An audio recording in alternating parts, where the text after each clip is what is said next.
Good evening and welcome to episode 19 of Toxic Masculinity. This is not going to be a normal live stream, obviously, because this is the day America died. There was once a song, The Day the Music Died, right? That was American Pie, The Day the Music Died, and this is the day America died, apparently. It's a very sad day for me.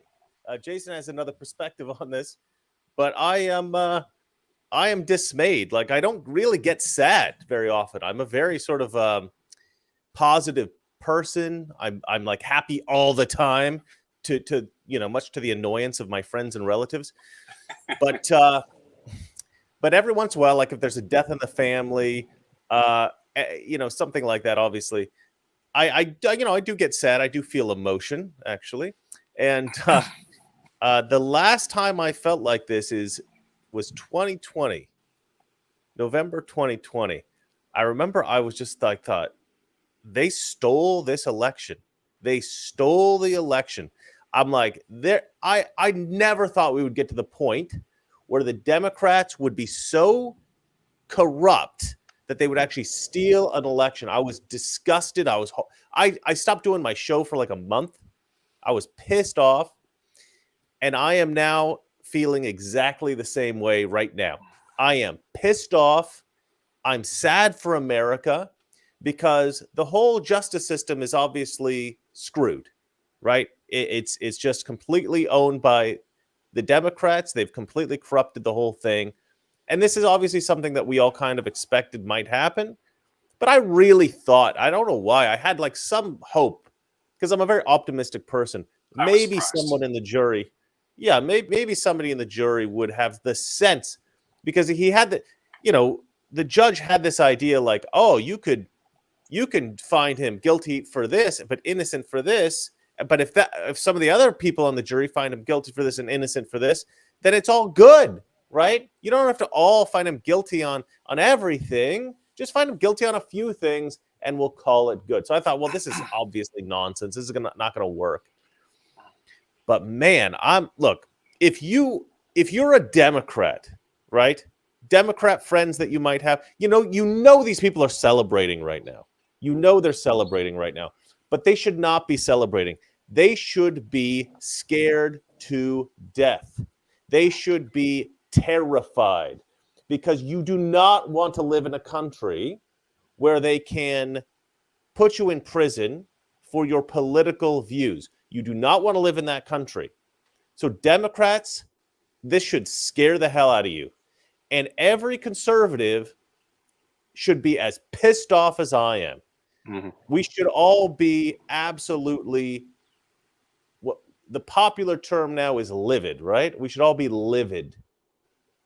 Because this is not America, so this has got to be fixed, obviously. There's a ton of tweets out right now. I mean, obviously, Twitter's going nuts. I can't even get on Truth Social. They broke Truth Social because I guess too many people are trying to get on and see what Trump's saying. And apparently, I read on Twitter, somebody said that they actually Donald Trump's donation site on his webpage, his donation, whatever it is, web page, is completely overwhelmed with donations right now, which is obviously a fantastic sign. Americans recognize the danger here. Let me just read you a few tweets. Tulsi Gabbard wrote, Biden is guilty of abuse of power. Biden guilty of turning our country into a banana republic where those in power use the law to go after their political opponents. Biden guilty of undermining our Constitution and the freedoms guaranteed therein. Biden has proven that he is unfit for the office of the presidency. Absolutely right. Molly Hemingway wrote, what Democrats did today in New York won't hurt Donald Trump. It may even help him. But what Democrats hate has, okay. But what let me try that again. But what Democrat hate has done to the country and rule of law today is almost incomprehensibly dangerous. All honest people must fight it. Exactly what I was saying. We got a super chat, guys. Throughout the course of this live stream, we will, of course, take your super chats. Lauren Smart writes, what do you think happens next? Well, thank God they didn't put him in jail. Obviously, they did that because they wanted to save face a little bit. But I really think that something is going to happen between now and the day that Trump is supposed to be sentenced, in which the verdict will be nullified or overturned. We'll see what happens, but I can't see any other way for this to go because this is the worst kind of corruption I've ever seen. I think this is almost worse than the stolen 2020 election. That's how bad this is, I think. Curtis, KD5AYY, thank you very much. $100. Long time. I know it's been a while. He says, missed two live streams, but I'm back and I just spilled a full glass of chocolate milk on my keyboard. Oh no! What is it with guys named Kurt and keyboards? This is like an epidemic. This is what we should really be talking about instead of all this Trump nonsense. Well, thank you very much for the $100 donation, Curtis. We appreciate you as always. Huff Power Concrete and Simplified Crawfish Company, $2. He says it's on now. Yeah, there are some things that Jason and I agreed that we will not say on the show today, but you agreed. I didn't. you get the idea. Huff Power Concrete and Simplified Crawfish Company. He understands the situation. Yes. GI Jose, $10. He says, as I have said to my friends and family, I agree with a lot of Trump policies.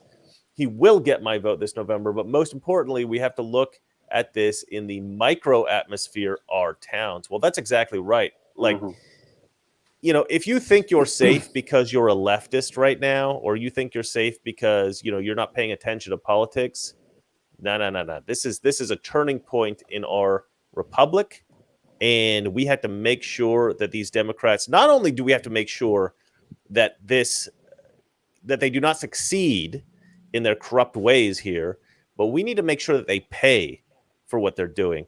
Let me go through a little bit more. Donald Trump Jr. writes, guilty on all counts, the Democrats have succeeded in their years-long attempt to turn America into a third world S-hole. November 5th is our last chance to save it.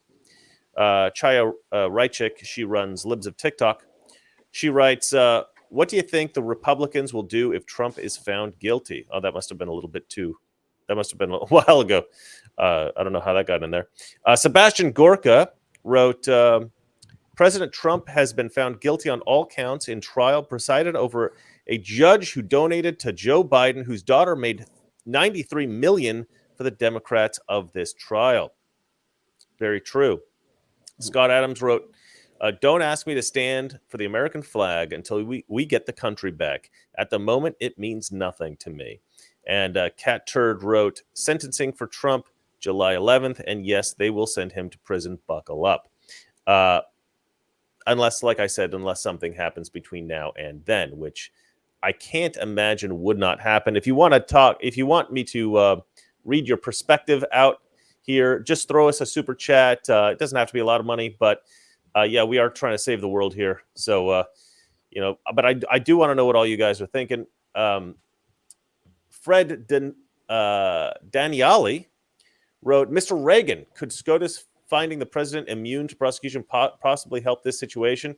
I don't think that would affect this particular case. What's really weird about this is that this was supposed to be something that affected his campaign, like in 2016, right? Even though the affair took place in 2006, and you know, Trump obviously had nothing to do with the what do you call it, non-disclosure or whatever it was, paying off Stormy Daniels, but you know, they somehow tried to apply it to the 2016 campaign. Oh, this was all done to help out your campaign. It had nothing to do with your social situation. I mean, it was all. I mean, this whole thing was a scam, obviously. And let's look here. Tom Oakley. Yeah, go on. I would like to ask Robert De Niro now, who's the monster? Who's the tyrants now? Yeah, exactly. Tom Oakley, $10. He writes, what is the GOP rhinos gonna do? Sad day in America. Well, I would take a little bit of I would take a little bit of a different stance, because I don't think everyone in the Republican Party is a rhino. As Jason would say, probably 99%, but not everybody. Not everybody. The 99% are celebrating right now. G.I. Jose wrote, if they could do this to a billionaire, they will do this to you. I have my freedom, machines cleaned and ready to go. Pew, pew. All right, I shouldn't have read that last bit, but next. MMA He just Fix. smelled something bad as he was typing. Yeah. not, He meant to write Pepe Le Pew. Isn't that right, G.I. Jose? All right. MMA Fix wrote, hey, Chris, here's some money for being my favorite. I think you should leave sketch. Being in my favorite, I think you should leave sketch. Oh, yeah. I think you should leave. That's a show on like Hulu or something like that I was in. Thanks. That's really funny. Yeah, back from my acting days in Hollywood. You made me laugh on a very dark day, so I appreciate that. That's what we MMA need. Fix. Yeah. Sakura Stead, $2 writes, why isn't anyone laughing at the Alvin Bragg presser? Oh, I didn't see it, actually. I should go watch that. But before I get Jason and Kurt's take on it, I did want to show you guys something. I should have put this up ahead of time, but we'll go ahead and have a look at it now. This is the front page of, let's see here. Well, it says news.com.au because I have my VPN set to Australia for some reason. I should change that. But anyway, New York Post, guilty on all counts. And they got a sad picture of Donald Trump. Donald Trump is now the first ex-U.S. president to be convicted on criminal charges. And then they got a news story there about that. But the thing I wanted to show you guys that I think is a little bit more interesting is actually Trump's response. Trump came out and actually responded to the allegations against him. Well, let me get rid of that super chat. And let's have a look at that. I'll go ahead and turn the volume on here. This was a disgrace. This was a rigged trial by a conflicted judge who was corrupt. It's a rigged trial, a disgrace.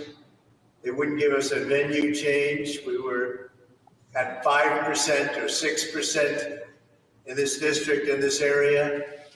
This was a rigged, disgraceful trial. The real verdict is going to be November 5th by the people. And they know what happened here, and everybody knows what happened here. You have a Soros-backed DA, and the whole thing. We didn't do a thing wrong. I'm a very innocent man, and it's okay. I'm fighting for our country. I'm fighting for our Constitution. Our whole country is being rigged right now. This was done by the Biden administration in order to wound or hurt an opponent, a political opponent. And I think it's just a disgrace. And we'll keep fighting. We'll fight till the end and we'll win, because our country's gone to hell. We don't have the same country anymore. We have a divided mess. We're a nation in decline, serious decline. Millions and millions of people pouring into our country right now from prisons and from mental institutions, terrorists, and they're taking over our country. We have a country that's in big trouble, but this was a rigged decision right from day one with a conflicted judge who should have never been allowed to try this case, never. And we will fight for our Constitution. This is long from over. Thank you very much. Why should voters vote for artificial intelligence? Fantastic. I think that's absolutely right. It is rigged. It is rigged. Gentlemen, Jason? Let Jason go. He's been very disciplined. Your thoughts, my friend? Yeah. Go ahead, Jason. Well, as you can see, I'm in my fatigues because we are officially at war. This is them declaring war on the United States, on America, on everything we believe, on our president, on a United States president that they're threatening to put in prison in this sham court. Also, I want to say this is what I knew they would do, and I'm kind of actually I'm the opposite to Chris. This is actually a good thing. Trump has officially won the presidency. They think this is gonna affect his run at it, but no. He's officially won it. This is exactly what the outcome I don't want this to happen because it sucks that this is happening in America. But it's good that this happened. This is going to help Well, him. Jason, and you know what? always I say, hope. Go ahead. you always say it's got to get worse before it gets better. That's your Exactly. thing, right? So I hope they put him in prison because that'll make it even better. We were talking. Chris, Kurt, and I were talking before the show, and I said he needs to go to prison. He needs to like hang out with the prison people there. He needs to get a tattoo, come out. Chris in a video earlier had Trump with a beard. He needs to come out with a beard and like it's like take no prisoners. Are you saying that you're predicting that Trump's running mate is going to be Andrew Tate? No. Kurt, why do you gotta sully the waters like that? We're having this beautiful moment, and you bring that guy up. What the hell? Jiminy Christmas. So yeah, people, if you don't, it's like we're swimming in a nice, beautiful pool, and Kurt throws a turd in. But look, so if you guys don't realize it, the coup has officially been successful. The 2020 election was a coup that happened in the United States, and now they're trying to like solidify it with doing what they're doing to Trump. And it's this is going to go down in history, man. This is going to go down in history. People to not take this. We cannot take this. We cannot be squishy. We can't let the stupid feckless Republicans not take action. That a-hole Johnson needs to realize that this could happen to any Republican, any person, and the Democrats. Voters need to realize that it can happen to any voter, any person in that position when conservatives or Republicans take over. So it's time to act. You know, I hope it doesn't go to blood, but you know what they're causing some serious. All right, problems. we can just cut Jason off here. All right, so Lauren Smart. By the way, one more thing, Chris. One more thing. Trump should have locked her up before any of this crap happened. Probably true. He actually posted about that at the time, and he wrote it would be too divisive. Or I don't know if he posted or if it was in an interview, but he said it was too divisive to do that. Democrats obviously don't think so. Lauren Smart jumped in again. $2. Thank you very much, Lauren Smart. She goes, I really think Jesus is coming back soon. I believe that there are some of us on the panel that also think that. I'm not one of them. I don't know. I keep an open mind. Maybe yes, maybe no. I agree. Here. Kurt, Jason obviously. One more thing, like they're doing everything to Trump that they said Trump would do to them. So they are doing everything. They said that Trump would be a dictator. What are they doing exactly? Curtis KD5AYY with another $100 super chat. Jeez, you are the most generous person we know, Curtis. He writes, Texit now. Well, I don't live in Texas, but if there was some kind of, if something were to happen and Texas were to secede, I might have to move there. That's all I'm saying. Texas would be the one to do it, wouldn't they? I might have to immigrate to Texas. We'll see how it goes. Yeah, Texas would be the one to do it. We thank you for that, Curtis. I'm sorry, Oregon is it Washington? Oregon wants to move to split off and become part of Idaho. Yeah, Idaho. Yeah. G.I. Jose jumped in and he says, "This is a Lafroig Scotch whiskey day, along with a great cigar. Is rat-a-tat-tat better, Chris?" No, it is not. Well, I mean, tap dancing is what he needs to do to feel better. Then, like, by all means, like you deal with the issues in your own way. Let's see here. Sakura Stead writes, "It is not true. $2. I don't understand what you mean by it is not true. Obviously, I didn't get to that super chat in time, so I missed the context." He's a big fan of what was that? The Room with what's his face there. Is that a line from this movie? Time and Wiseau, yeah. All right. It's a lie. Oh, yeah. I didn't do it. It's not true. All right. Well, thank you for that super chat. Kurt, let's get your take on this. And ladies and gentlemen, if you want us to read your super chats, go ahead and throw it in there and we'll read through it. Go ahead, Kurt. Let's hear what your take is on all of this nonsense. Well, it seems like, Chris, you were surprised. Jason, you were not surprised. I was surprised when we were preparing for the show. We're reading the articles that we're probably not going to get to now. But when Chris texted me in our group, like, guilty on all charges, I was surprised. And I don't know if I expected something to happen one way or another, but basically what I'm getting reinforced by this sort of stuff is that the Democrats are out of touch. They Mhm. keep like sort of like relentlessly and viciously going after Trump on all this stuff, and they're pushing everyone away. It's sort of like the Democrats are kind of like the Disney Corporation. They're like, we have what we want to do, and we're just going to keep plowing ahead. And they don't seem to take into account what the public thinks. And I feel like they're so committed, they're so myopic in what they're doing. Just sort of like, we got to get Trump. We got to get Trump.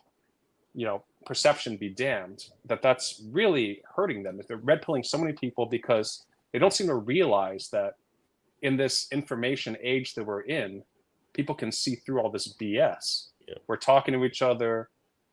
The mainstream media is like dying. All of these institutions that the Democrats have controlled for decades are being rejected. We're turning our backs on the sort of like the old guard, the status quo of how Americans get their information, how they get their entertainment, and all of these things. And I think that there's just, I think that we are going to see, this is just a step for them. This is another step in a larger plan. They were throwing spaghetti at the wall, seeing what was going to stick. And now that they've done this, I think this is sort of like the point of no return for them. They've successfully persecuted Trump, and now they're going to like, it's just going to go further. Yeah. So and they don't care. Next. And they don't care because they know nothing happens to them. So nothing ever happens to them because nobody holds them accountable. Mm. You hear that, Mike Johnson, Jason's favorite congressman? Yes, but it's good though because they're so emboldened, and I feel like they operate in such a echo chamber that they continue to sort of like expose themselves for how corrupt they are. Yeah, I think that's right. Which is great because it's just like the red pilling is. But just like they don't care. Snowball rolling downhill. But they don't care because they don't care. But they know that they don't need the people anymore. We're in a banana republic. Like they could use. Well, we'll see about that. We'll see about that. They could use rigging. You know. We'll see about that. We'll see about that in November. But it's not a foregone. I think it's going to be a landslide. But are we going to know it's going to be a landslide? Yeah. Well, this is obviously a step toward keeping him, disqualifying him from being able to run. That is probably what they're trying to do. That's what's next. But also it's just PR, right? One more thing, Chris. One more. I think it's more. They want to put him in prison, but I think it's more like they can use this now that he's a felon and this crap and that crap. You know. Yeah. Mm-hmm. Exactly. It's PR. So to Kurt's point, Dennis Quaid. We were talking about Dennis Quaid the other day, right? And I'm voting for him anyway. I love this guy. Yeah, he's just come out on Piers Morgan's show and said, a lot of people think he's an a-hole, but he's my a-hole. Trump is the guy I'm going to vote for, and I think Piers Morgan was a little bit shocked by that. But the truth is, I don't know if Dennis Quaid, because he's a Hollywood actor, he may have had a save face by pretending for a long time to be a leftist. He may have been a conservative for years. Who knows? But he's now willing to come out and say, no, I'm going to vote for Trump openly. And the reason he stated for voting for Trump is because of the lawfare. He's like, they have weaponized the judicial system against him. This is not America. This is not, this is intolerable. Maybe he's being honest, but whether he's being honest or not, I do think there are a lot of people out there, and I've read tweets to this effect. People have said, look, I didn't really want to vote for Trump, but now that the Democrats have tried to put Trump in prison, I have to vote for Trump. And this is what I've been saying for years, ever since Trump was in office, like since Biden got into office especially. I've said, look, to anybody who's a Democrat or anybody who's a foreigner, like a European or something, I go, look, do you believe that there are a significant number of corrupt people in Washington, D.C.? And they always say the same thing. They always say, well, yeah, probably yes. And I go, and everyone in D.C. hates Trump, wants to keep him out of office, and is constantly slandering him in the news. What does that tell you? If all the corrupt people are saying, this is the bad guy, you should hate him, that's the guy you want as president. That's what I always tell everybody. That's what you guys should tell everybody. All right, let's read some more super chats. I know everybody wants to jump in here and chime in. This is a very, obviously, it's a very heated topic right now. But we got to get to the super chats. Hoff Power Concrete and Simplified Crawfish Company, $2 says, Louisiana is coming with you, Texas. Love it. Love to hear it.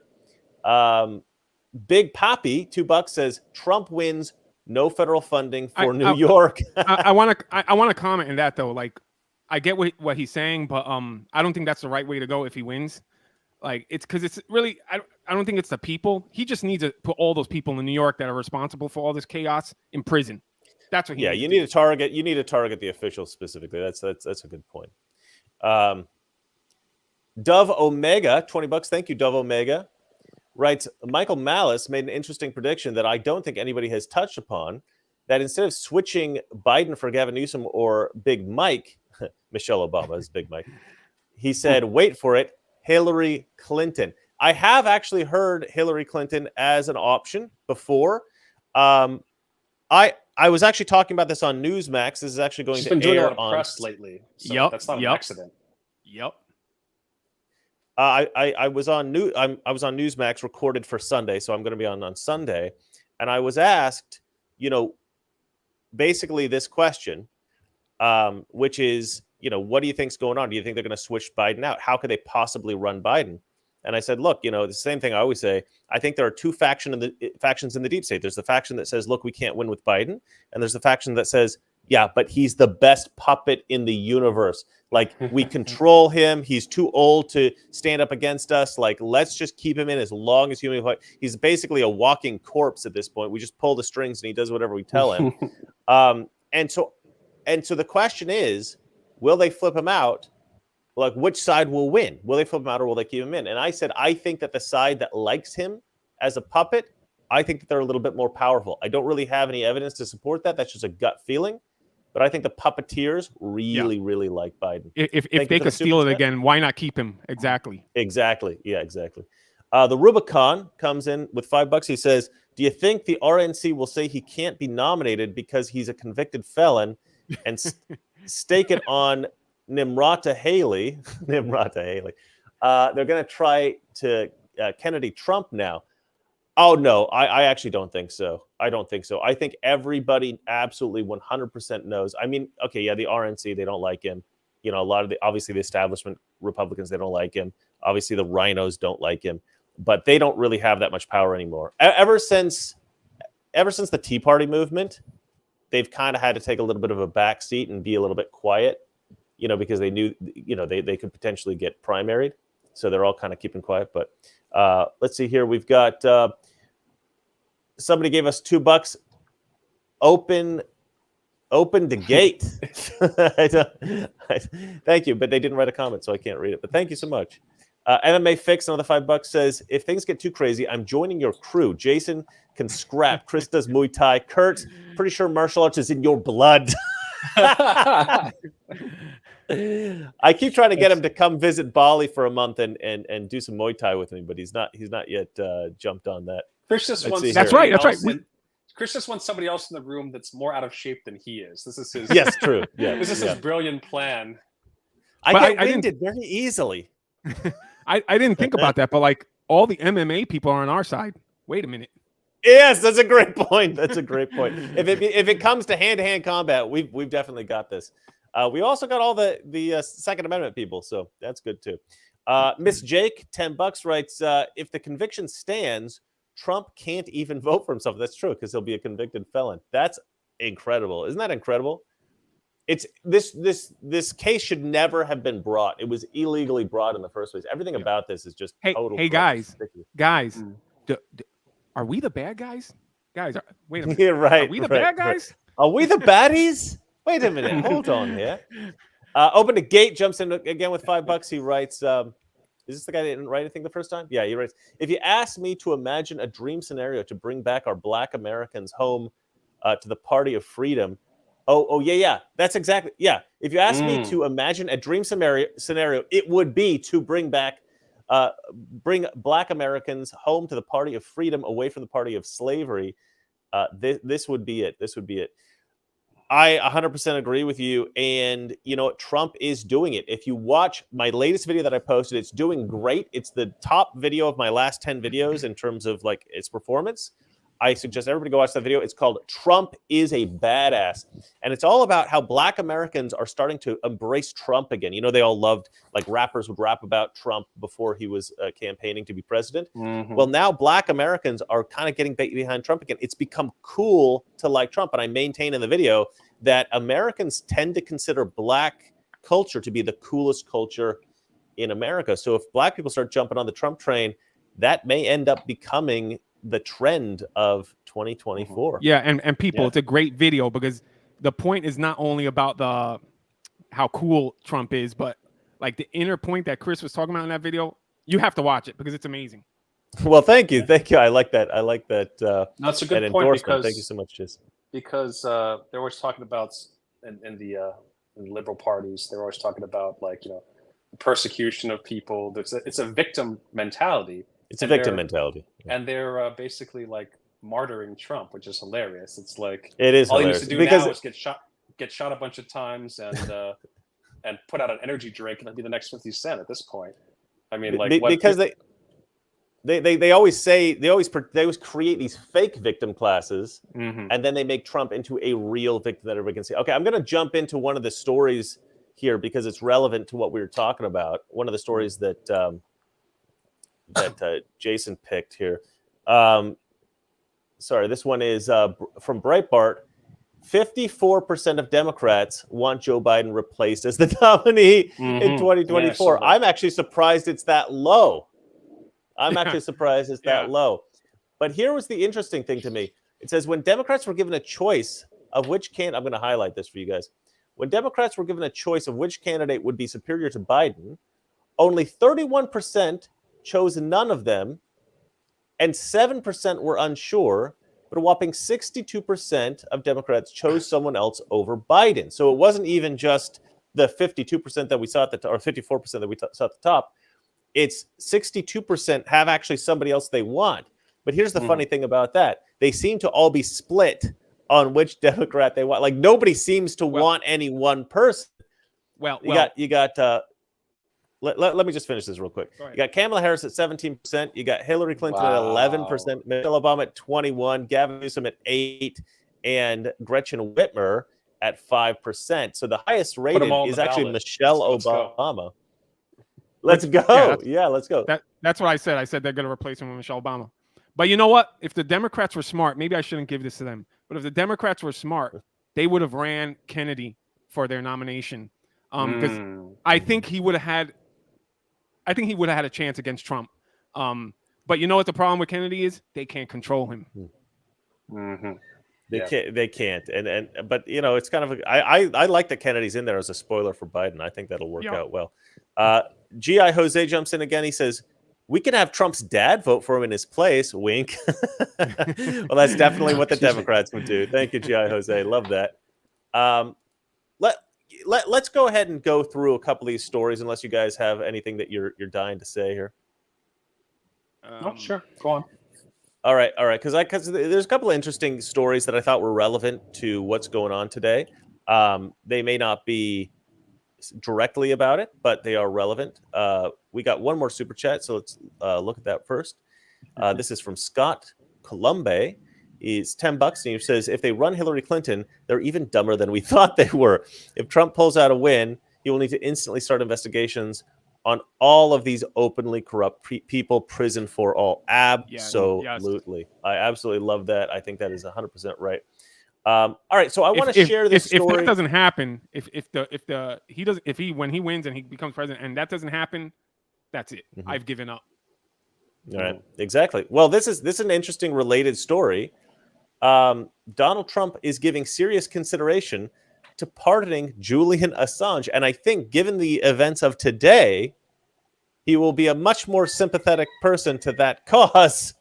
Yeah. But what's great about this is that, you know, there's a lot of libertarians, there's a lot of free speech advocates who have been wanting this for a very long time. Mm-hmm. And so I think that for Donald Trump to say this, to talk about this, is a very, very important thing. I think this will help him to get elected. And I think this is great. What do you think about this, Jason? I think the Biden administration, his puppet masters, are going to free him now. They're going to pardon him. They're going to get ahead of you the think ball. so? Yep. Oh wow, I Yep. I highly doubt that. I really don't think so. But Like maybe that's kind of too smart. Maybe they're not that smart, and they wouldn't do it. But if I was a part of the White House, I'd be like, you better pardon that guy right now before Trump does it. you're smarter than they are, I think, Jason. You're smarter than they are. Wait a minute, I'm supposed to be the dumb one of the show. Wait a minute, nah. It doesn't take all that much to be smarter than the Democrats.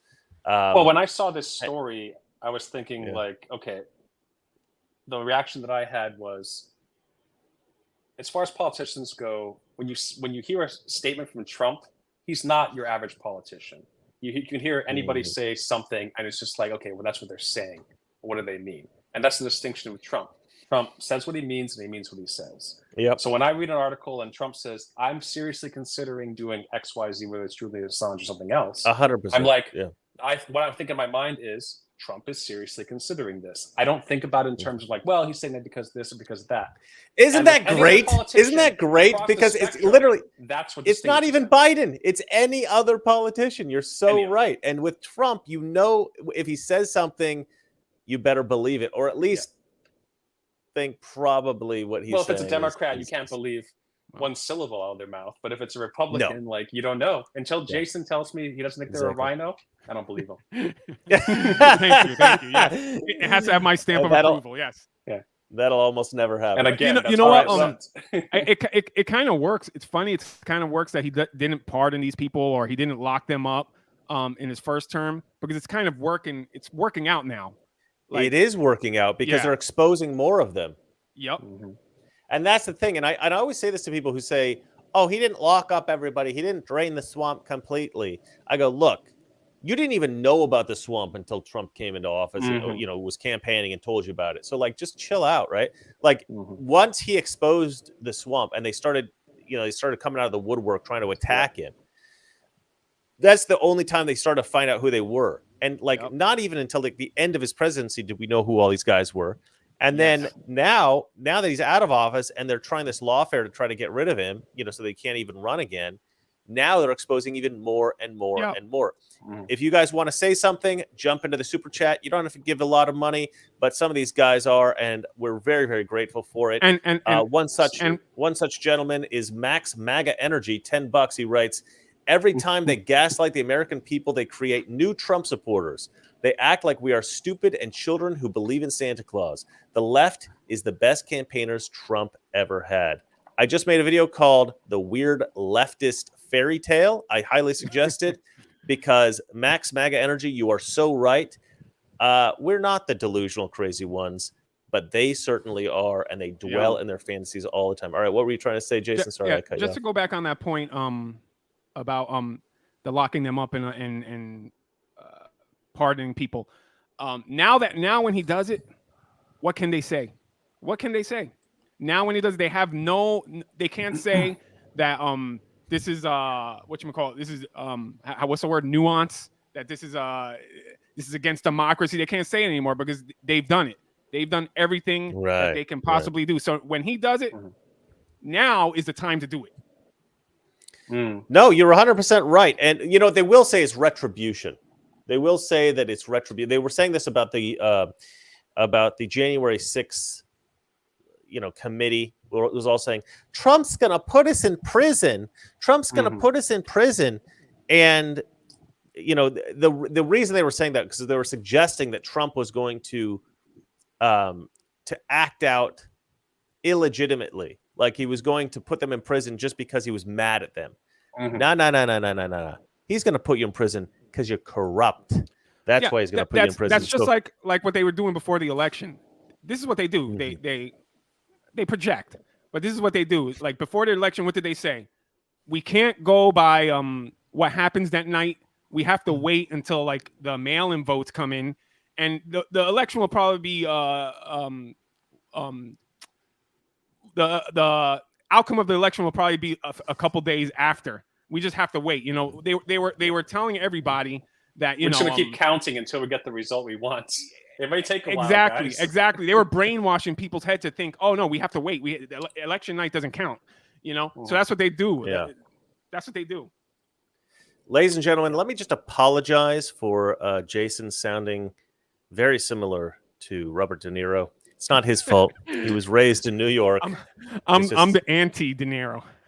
He's the anti-De Niro. I love it. I love it. Stephen Thompson jumps in for $5. He writes, which episode of I Think You Should Leave were you in? I actually haven't watched the show. I think it's the first episode, actually. I think it might be the first episode. I'm a waiter. I think I'm taking somebody's order. Oh, no. I'm not. I think you should leave. I take somebody's photo. It's what Hollywood told you, basically. They actually never said that. I just left. Let's see here. JD, right? $10. He writes, somebody make the meme of the Harper Lee book to seal a MAGA bird.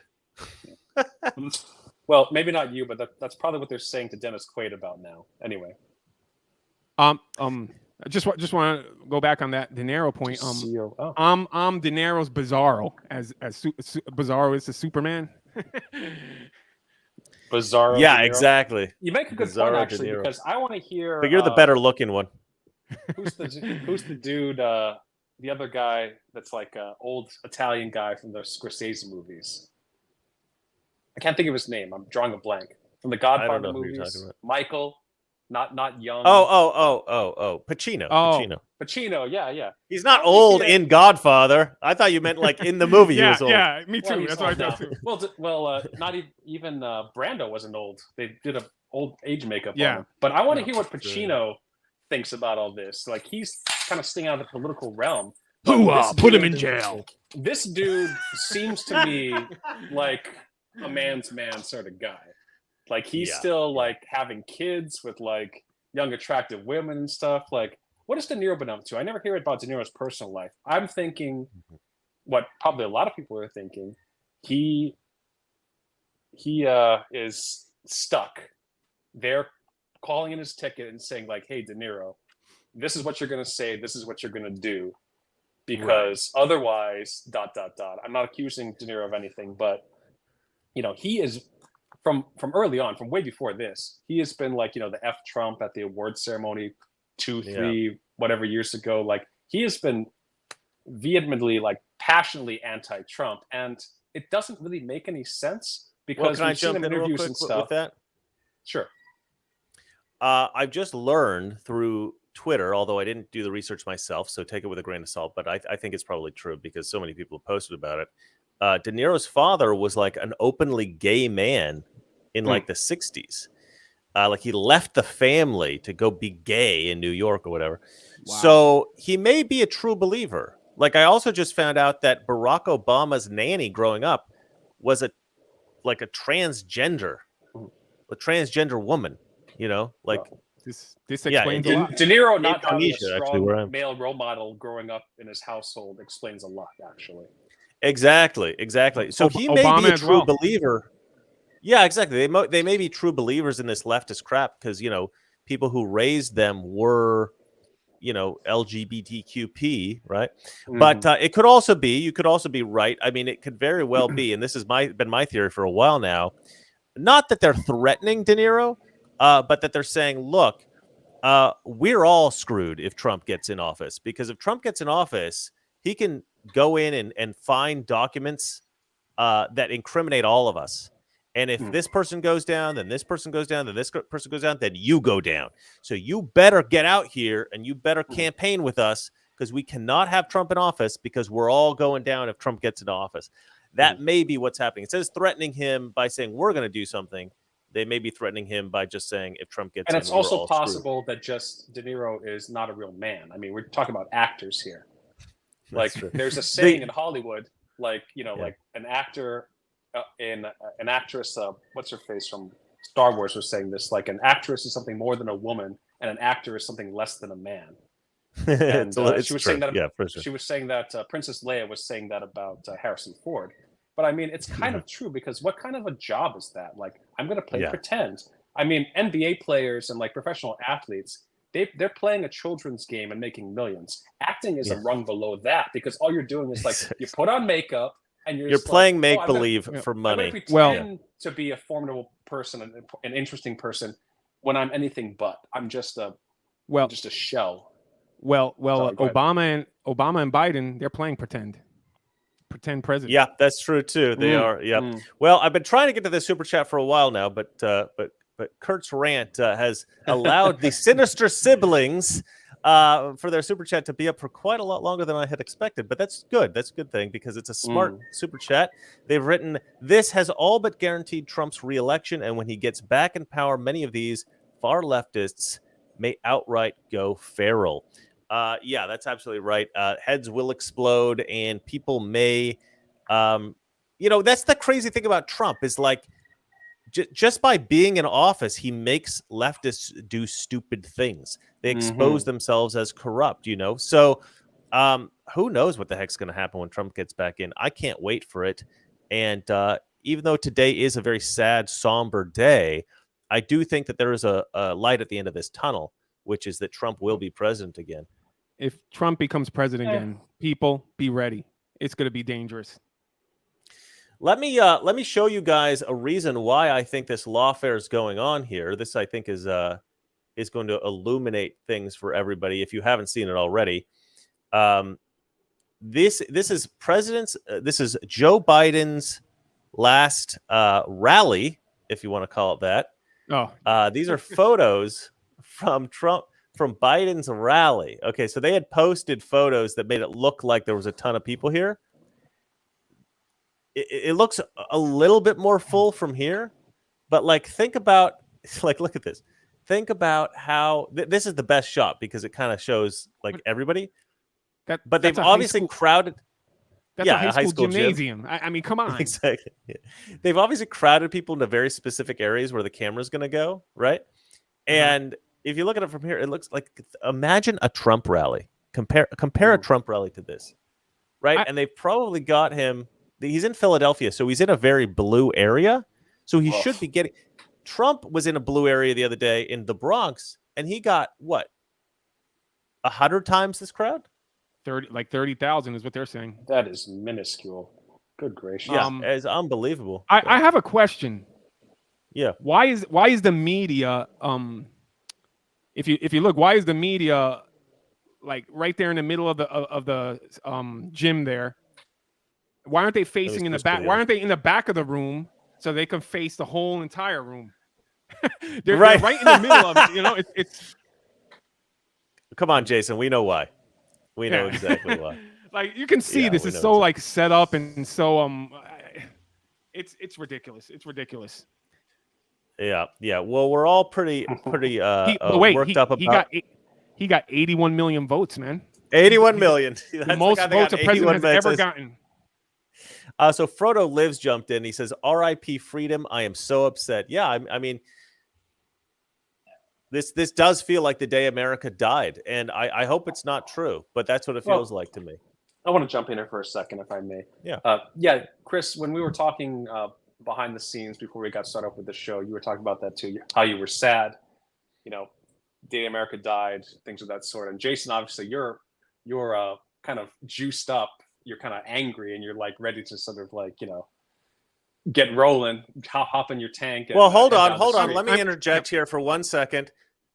Who said I wasn't angry? I believe that I said multiple times that I am royally pissed off. Do not mischaracterize my anger, Kurt, Chris, as Chris, the weeping child in the corner. We all know that you're basically the Eeyore of Pooh Corner, and Jason's the real man here. Who's actually exactly what the hell, Kurt? And grab one of the guns off the wall. How can a man that rides a moped be angry? Anyway, defriended, both of you. Defriended. Kurt, actually, I would give it to Chris. I think he's the angry one. I'm more excited. This outcome I knew was going to happen. I think that's the correct characterization. Yeah. I didn't understand why Kurt was way off. At any rate, you guys are kind of. For once, I'm kind of happy, and Chris is the same way. Yeah. Jason's optimistic. Yeah. Excuse me. Bless you. For once, I'm optimistic. At any rate, RIP freedom. I'm so upset. I'm not really upset. I feel like this is sort of a step in the process.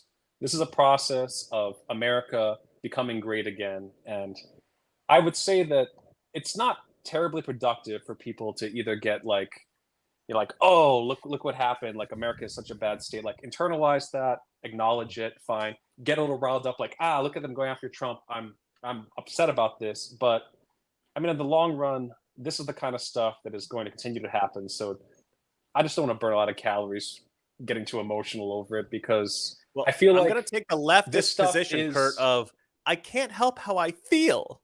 Yeah. But I feel like all of this is necessary. It's a necessary step, and it is forward progress in terms of their agenda getting exposed and patriots sort of like waking up. And it's a natural process because there's been too much complacency for too long. That is honestly, Kurt, you're like took over. What? Kurt, you're like the soft version of me. Like the way you're saying, you gotta put, honestly, you gotta put what a you're little saying, bit more. No, but what he's Jason, saying is the rational. I'm the little spoon. Anyway, go on, Chris. No. What you're saying, Kurt, is actually the rational view. That's actually correct. I actually think 100% you're right. This is natural. But the thing is, like, you can't help but to be sad for America and pissed off at the deep state and at Democrats, because this kind of corruption just should not exist in America. Like, I'm genuinely like, again, there are certain things that we have agreed that we're not going to say on the show, but this does definitely inspire patriots and true Americans and people who care about the country to be angry, to be angry to the point of taking action sometimes, I think. And like, maybe that's what Democrats want. Maybe they want, because there are people out there who are a little bit crazier than Jason and I who may actually take an action that is inappropriate. Well, if they're at the crazier moment, than Jason, then that's truly frightening, because Jason looks like he's ready to kick his front door out right now, like Stallone at the start of Rambo: First Blood. I mean, hop on a motorcycle and head out. You say crazy, but it's more reality. It's like I see reality, So Sure. I think I'm more sane than any of these Democrats that are just sane man in an insane world. Yeah, we're getting blind to what's going on. I mean, like. They're so stuck on party, and I gotta vote Democrat. This is what my parents voted for. This is my grandparents voted for. That they're blinded to see the reality of things, Yeah. Well, call me an optimist, but I kind of feel the same way now. Chris drew a comparison between the stolen election when Biden got in, almost 4 years ago at this point, and I kind of talked you off a ledge, Chris, when that happened. You were a bit distraught. I was very annoyed. I was very angry. I said, like, hey, look. Yes, this is terrible. This is a travesty. But now the Democrats actually have to govern. They have to show that they have the ability to do something, and they don't. They will illustrate their incompetence. Was the idea? So they have illustrated their incompetence, and I feel like this is another moment where it's just like, okay, the public can learn from this, and I'm going to be optimistic about it too, because I'm typically underestimating the public at large, the general population, and being like, oh, they're buying this, they're buying that, they're dumb. But I don't really think that's true. I think that's just the way I feel in my darker moments. And generally, when things are going bad, it's like, it's a natural progression. So it's all going to work out in the end. Anyway, Jason, what are you trying to say here? I see these comments, like Dems definitely want patriots to do something so they can have another January 6th hoax. People, what is it going to take? Like, you're letting the Democrats win by being making them well, hold on, Jason. This is not a road we want to travel on. No, I'm not. It's not about violence or anything like that. Like, I'm not talking about like get your rifles and let's go. No, I'm not saying that. It's just like you got to stop letting the Dems control like the way we think, what we should do. Like this demands protesting.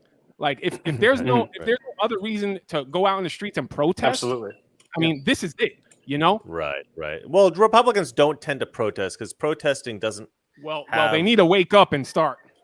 We need to do something though. GI Jose jumped in. He says, Kurt, get upset? ? I just wanted a whiskey and a cigar. They are waking a sleeping giant. So GI Jose is all cool because you know what? He realizes that most Americans, they know what's going on. And I think you're right. Like, look, what Kurt was saying when Biden got elected, that they're going to expose their own incompetence and then they're going to red pill people. That definitely did happen for sure. I mean, now we got a situation where Trump could actually win in such a landslide, he could actually beat the cheat, which is a T-shirt I'm going to make and sell on my Teespring site. So you guys should buy those. But I haven't made them yet, but I need to. But yeah, look, what he's saying is similar to what G.I. Jose is saying right now, which is like, look, everything that they do exposes them not only as incompetent, but also utterly corrupt. So now they've exposed themselves as incompetent and now corrupt. And so I think that there are a lot of leftists who what I call low information voters. I don't know who coined that phrase, but I love it and I use it all the time.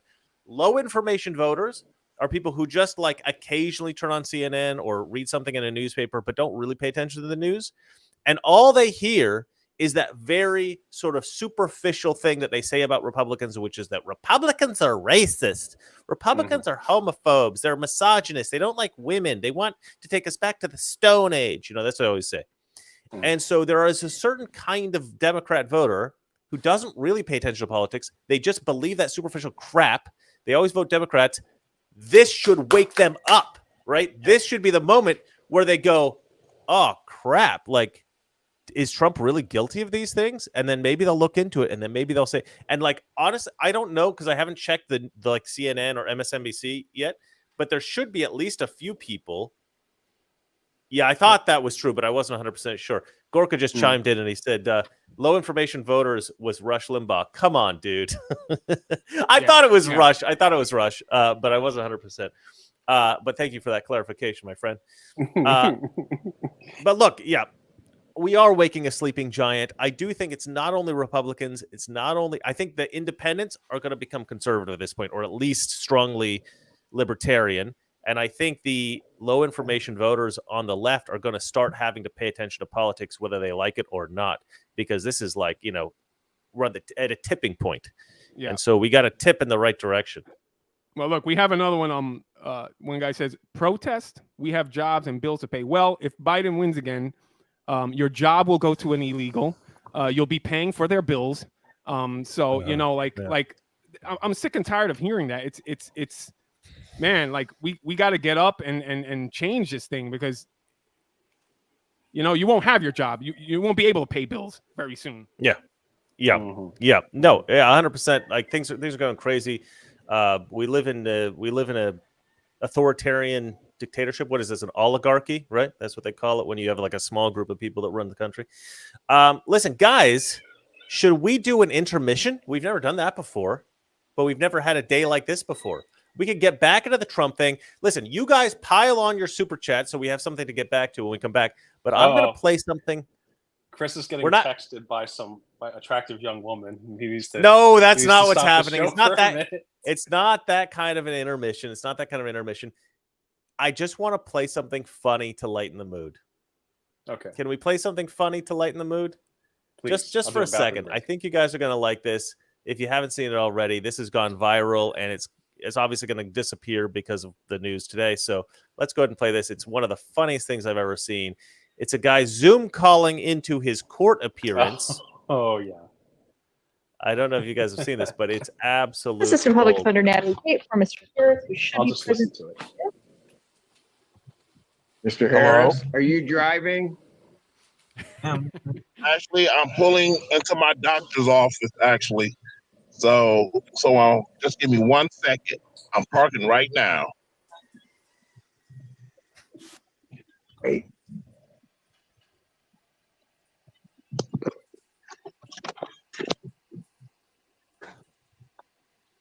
You stationary? I'm pulling in right now at this second. Yes, I am. All right. What are we doing? Your Honor, we are respectfully requesting an adjournment in this matter, up possibly 2 to 4 weeks the court would allow. So maybe I don't understand something. This is a driving while license suspended? That is correct, Your Honor. And he was just driving. And he didn't have a license.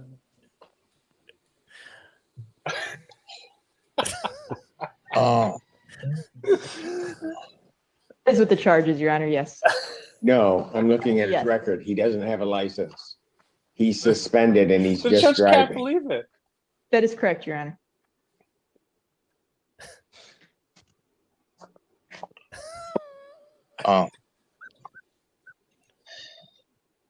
I don't even know why he would do that. So defendant's bond is revoked in this matter. Defendant is to turn himself into the Washington County Jail by 6 p.m. today. Failure to turn himself in will result in a bench warrant with no bond. This is from Public Defender. I feel bad for his lawyer because she's just, I mean, what's she gonna do? You know what I mean? Oh, this was like the funniest thing that came out the other day, and yeah, I don't know. Now, That just just killed me. that lawyer is a Biden voter because she wants those student loans absolved. Oh, 100%. She's I think she's probably a public defender even. And you know that guy driving the car in his Zoom call into court, you know he's a Biden voter as well. That's a messed up thing. Like they're always like vote or die, you know, like everybody's got to vote. Everybody's got to vote. Oh, No. If you're really, really dumb, please don't vote. We don't need you muddying the pool there. Yeah. Wasn't we got many years ago, wasn't P. Diddy one of these big voter die guys? Didn't even exactly. Yeah, that's a good coin point. that, didn't he? So these guys that are like really vehemently like, oh yeah, we got to do something. Just like these are the biggest scumbags around. These guys that wear like I'm a feminist T-shirts and stuff. Like, okay, that's your date rapist. Watch out for those guys because they are. Or, you know, I shouldn't have said that. Sorry. These are the guys you got to worry about. The ones just like, you know, like we definitely have to stand up against this thing. Just like, no. Well, just take out the word date and you probably have an accurate description of these guys. All right. So somebody named Motown jumped in with $2, but she didn't write anything. So I can't read her super chat, but thank you, Motown. We appreciate it. Matthew West, $5 writes, I'd give more, but Bidenomics is not working for me. Well, we really appreciate it, Matthew West. That just proves you're a racist. Maybe try not being such a racist or a sexist homophobe, and then Bidenomics will work for you better. Exactly. Bidenomics will work perfectly that way. It's like magic that way. MMA Fix, another $5. Thank you so much, man. Right. Rally. I've seen more people in a fast food rallies. Well, Jason and I know it as Checkers, Florida boys! ! You know it as Checkers. Yeah, so Checkers the is restaurant rallies. Food, yeah. Well, I think it's a Southern restaurant because those of us outside the South, we don't know rallies or Checkers. We don't have either. At least where I grew up in Oregon, we don't have either. Definitely, it's like a LA, best foods mayonnaise, Hellman's mayonnaise situation. The fries in Checkers are pretty good. Okay. Oh, is that right? Okay. Yeah, they're like seasoned fries. They're pretty good. Well, I'm all the way out in Hawaii, so hopefully one of the people on the board of Checkers or rallies wants a write-off. They'll open one out here just so they can like fly down and look around for a minute and then, you know, enjoy the rest of their vacation. Yeah. But I never had it personally. Well, Kurt has figured out, since the inflation has destroyed all of our lives, he's figured out that he doesn't want to spend an inordinate amount of money on chicken strips anymore. So the other night he made his own. He called me up and I had the long conversation about how he put together his. You better show the screenshot. You better show the picture I sent you. I didn't put it on the computer, but yeah, it's they did look delicious, and well done, Kurt, for having the initiative to make your own. Oh, sorry, I meant to take that off instead of putting it back on. Oh, so you were talking about fried chicken, and you just decided to show a picture of a black man. All right, that's real yes, nice. That's right. Real nice. Yeah, I learned that from Biden. It was more the I'm trying to avoid the vegetable oils and the seed oils. Like many people, I spend too much time on YouTube, and I get afraid of things like buying things from a fast food restaurant that's had the vegetable oil at 350 degrees for several days. So I was just like, I'm cooking it myself, and I'm trying to be industrious about it as well. And it looked like it was very healthy, and it looked like it was very cheap. Nowadays, with fast food being so expensive, it's just like, even in Hawaii, 2 large chicken breasts are $5. I rendered bacon, used bacon fat to fry them, and it was great. And it was like basically all you can eat for 3 people, and it was like $9. So there you go. All right, Jason, what do we got? You guys do realize that Trump was just pronounced guilty, right? Yeah, I know. I wasn't expecting to go into that much depth, Kurt, but yeah. Jason refuses for anyone to continue to live their lives. So we just have to go into a bunker now, clean our guns, and say. No, but I appreciate what Jason's saying. It's good to get back on track. If you guys want to say anything about it, jump into the super chats. And if Jason, if you want to pick out any like just regular chats, can you put up the X post by Curtis? I don't know how to pronounce it. Hauk. Okay, let me look. Hold on. Yeah, I'll look for it. Yeah. What's he saying? So ABC's Mary Bruce says there were cheers inside the Biden headquarters in Wilmington as the verdict was read. She added, these guilty verdicts are a political gift to the Democrats, a political gift to the president running against a convicted felon. But Biden doesn't want to be overly celebratory. So that says it all. That like says it all right there. What this was all about. You got to spell the name Stephen Houck because there's multiple ways to spell Stephen, and you're just saying a sound. I don't know. This is kind of that's my thing in the show. Like I get the names wrong. That's the thing now. But exactly. That's why you need to spell it. That's what I'm saying. Spell. Shtick. I can't type in the guy's name correctly if you don't spell it. Yeah, I thought you were cursing for a second there. I was just like, all right, doing a rap video over here. It's interesting because obviously they're not listening to me. This reaction is kind of like, and I thought about this before. You just made me remember.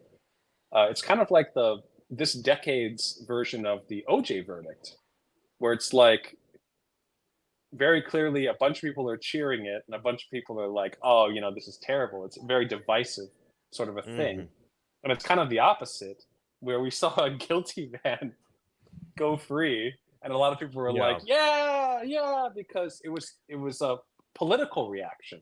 So when we have another purely political trial, and I guess in that case, it was sort of like, the prosecution really kind of screwed the pooch. There's a lot of problems with that investigation, which really made it impossible. But the fact that but the fact that a sitting innocent didn't stop them from finding guilty. So but the fact that a sitting president is celebrating the guilty verdict of his adversary or his other political opponent. Exactly. Jason, show a little sympathy. If you are part of the Biden campaign, you need a win. You need something to hold on to. You need a reason to get up in the morning and think. No, but I would actually say it's worse than what Jason's saying, because it's been shown that the Biden administration has been conspiring with these prosecutors. Yes. So it's like the Biden campaign basically set this trial up, tried to engineer some sham legal nonsense to try to get Trump. And now they're celebrating their victory. Well, of course they're celebrating. But it is J6 disgusting. Style. Yeah, they cooked up which they could have done we did it, guys. It's really disgusting. Anyway, which they could have done this once Biden became president. They didn't. So this tells you it's because the threat that Trump is. Oh, you mean once he was reelected, they could have done it like after the election? No, once Biden was elected. Once Biden was elected. You're saying as if it's not Biden wasn't reelected. Trial. I'm saying when Biden became president. When Biden became president, they could have put Trump on trial for these trials. Oh, you mean early on? Yeah, exactly. They waited until now Jason, until election. You're creating the hypothetical situation that this is a legitimate trial. Yeah, exactly. That's what I'm saying. Exactly. Well, we don't need to. We don't need like the snowball effect. Like they're getting more and more desperate. Therefore, they have to take more and more extreme measures.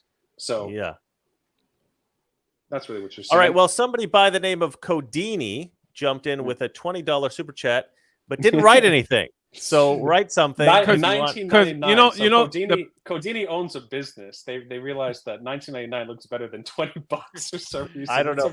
Oh yeah. But I'm saying like the people that are that's like the perfect kind of symbolism. They're just blank. They don't know what to say about this.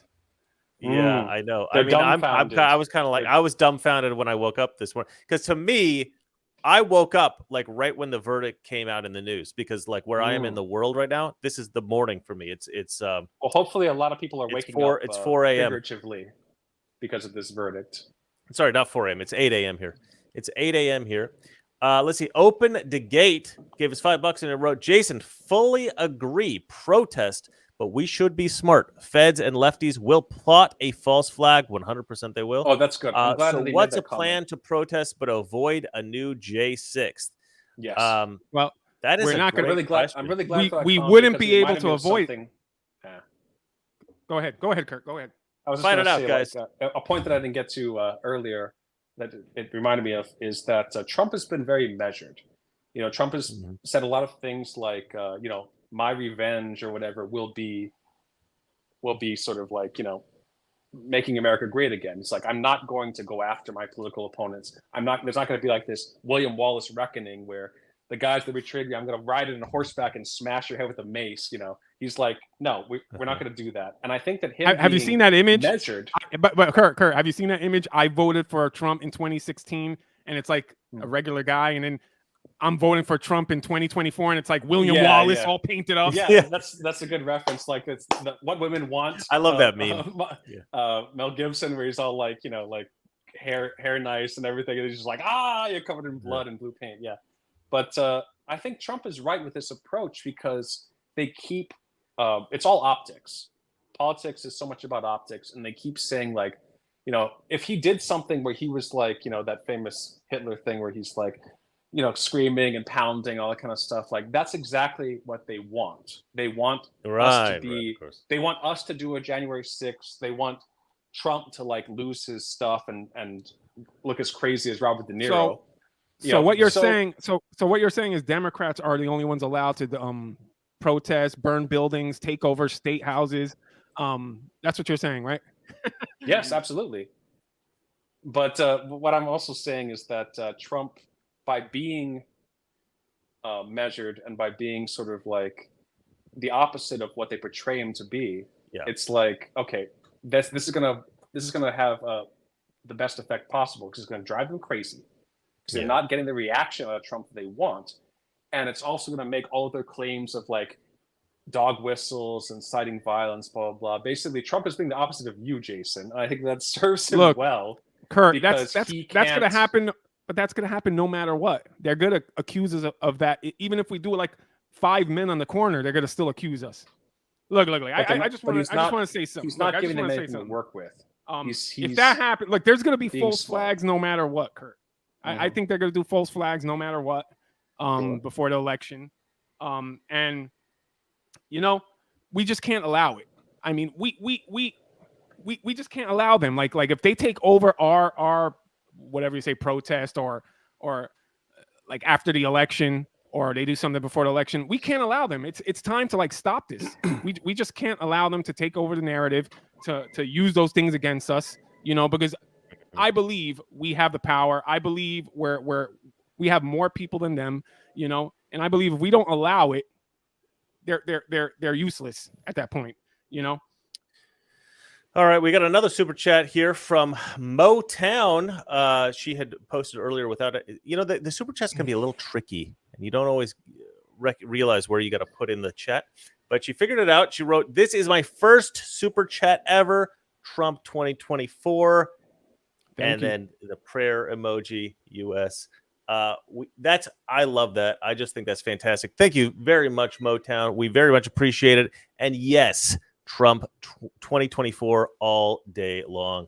We got the Silver Ranger jumping in. $5. He writes, Mr. Reagan, you ever hear of Cobra Cast? It's a pro MAGA live stream hosted by D-Day Cobra. I would love to see you as a guest host. Our code is 199. All right. Well, you know what? I'm going to check you guys out. That sounds awesome. I love it. If your Cobra Cast motto is strike first, strike hard, no mercy, then Jason's probably going to be a big fan. That is a Karate Kid reference. Yes, it is. These yes, guys it know is. what I'm talking about. But of course, I don't want people to think that I'm crazy. And thank you for the 199. But every time a woman says it's her first time, I'm a little wary.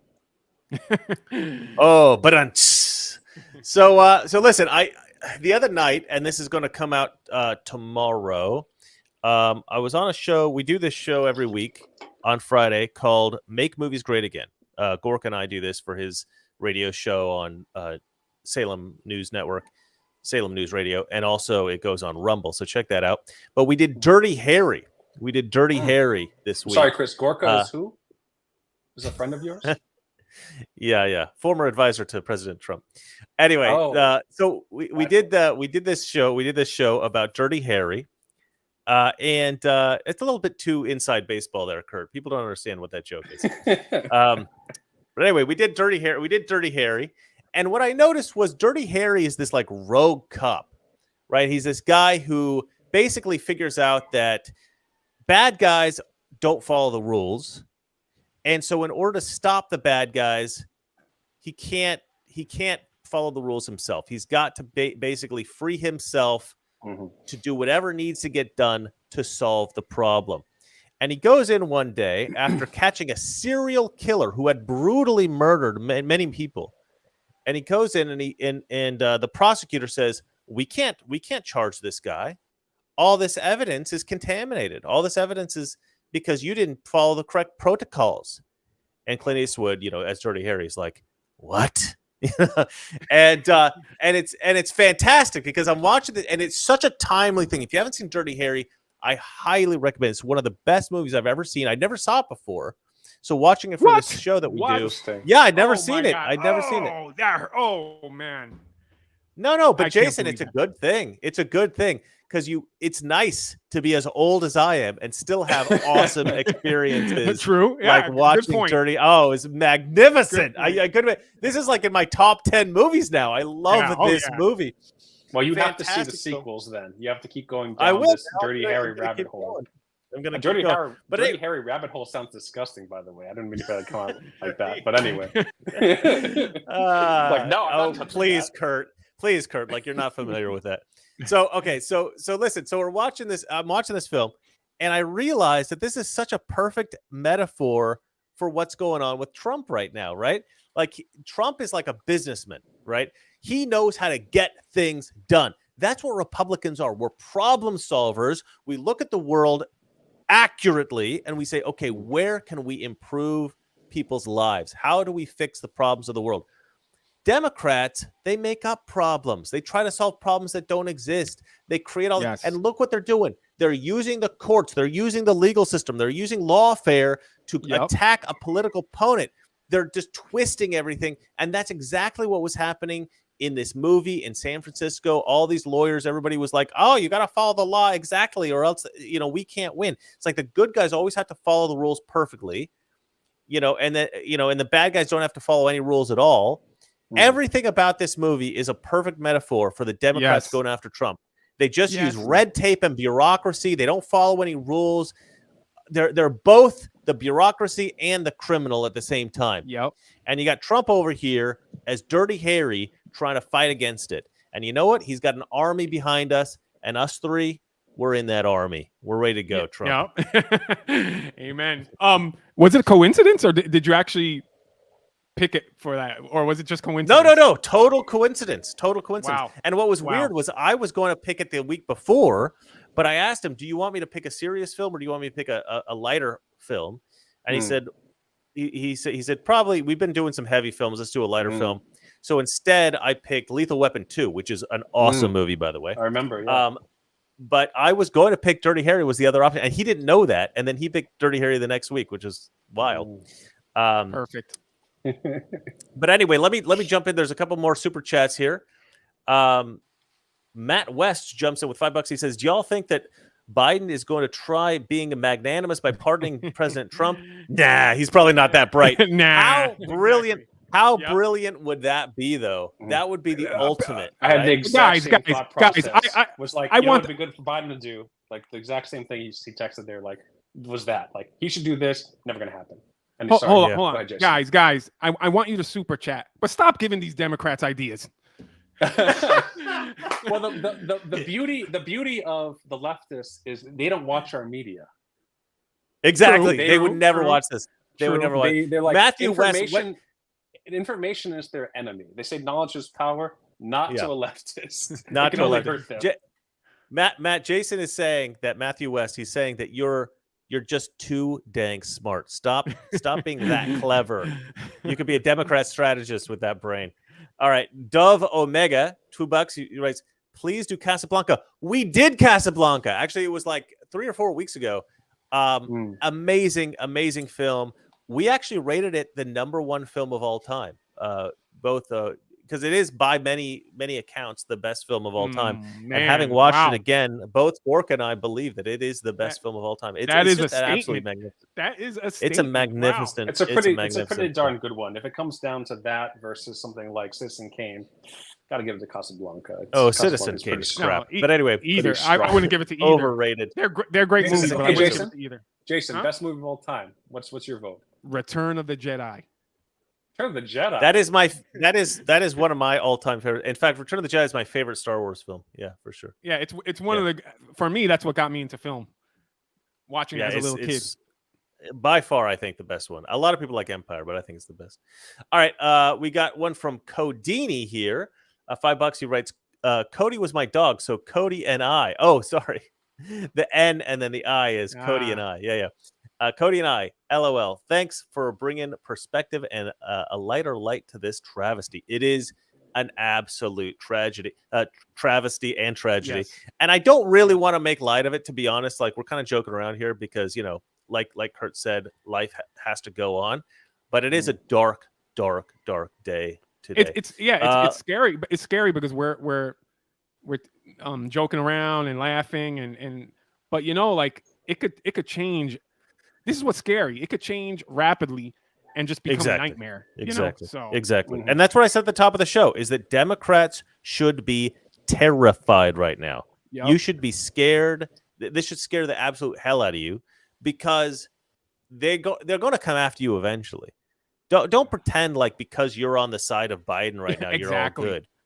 Exactly. You are not all good. Trust me. There's something they'll come after you for at some point. And you're all pretty much useful idiots.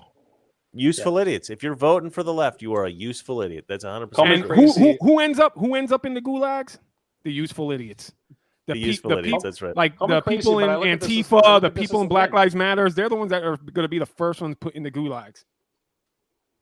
I'm never going to get to the super chat, am I, Kurt?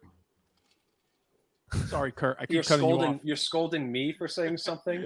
Yes. Like yes, Jason said like 10 times as many words. All right. Let's not get into this. This is my night, Kurt. I've been waiting for the night like this. Yes, true. All right, EFO gives us $20, and he writes, or she, I'm a young born of the California and Kansas family. They're resting in the cemetery. I love the old miss in the cow. Okay. Can somebody decode that for me? Jason, did you write this super chat? No. It's unintelligible. I'm a young boy. Well, unintelligible is a word. Okay. Is she or he saying like they're going to still vote for the Democrats? I'm yeah, maybe that's. I don't know. This was a little bit too difficult to decipher, EFO, but we do appreciate the $20. Maybe you can elaborate in the chat, EFO, right? Yeah. Maybe you can elaborate. Yeah. Can we go to Jason's monitoring the chat, so can we go to one more to a story? Yeah, sure. I don't know if you want to say something, Kurt, but I kind of want to go to this kind of X tweet. Go for it. Can you go to the Tucker Carlson one, Chris? Yeah, sure. Hold on one second. Because what he says is spot on. Yeah, you put that like at the end, right? Yeah. Yeah, here we go. Yeah, I got it. So Tucker Carlson posts, import the third world, become the third world. That's what we just saw. This won't stop Trump. He'll win the election if he's not killed first. But it does mark the end of the fairest justice system in the world. Anyone who defends this verdict is a danger to you and your family. Yes, the United States was the country that you could depend on for justice, for doing right, you know.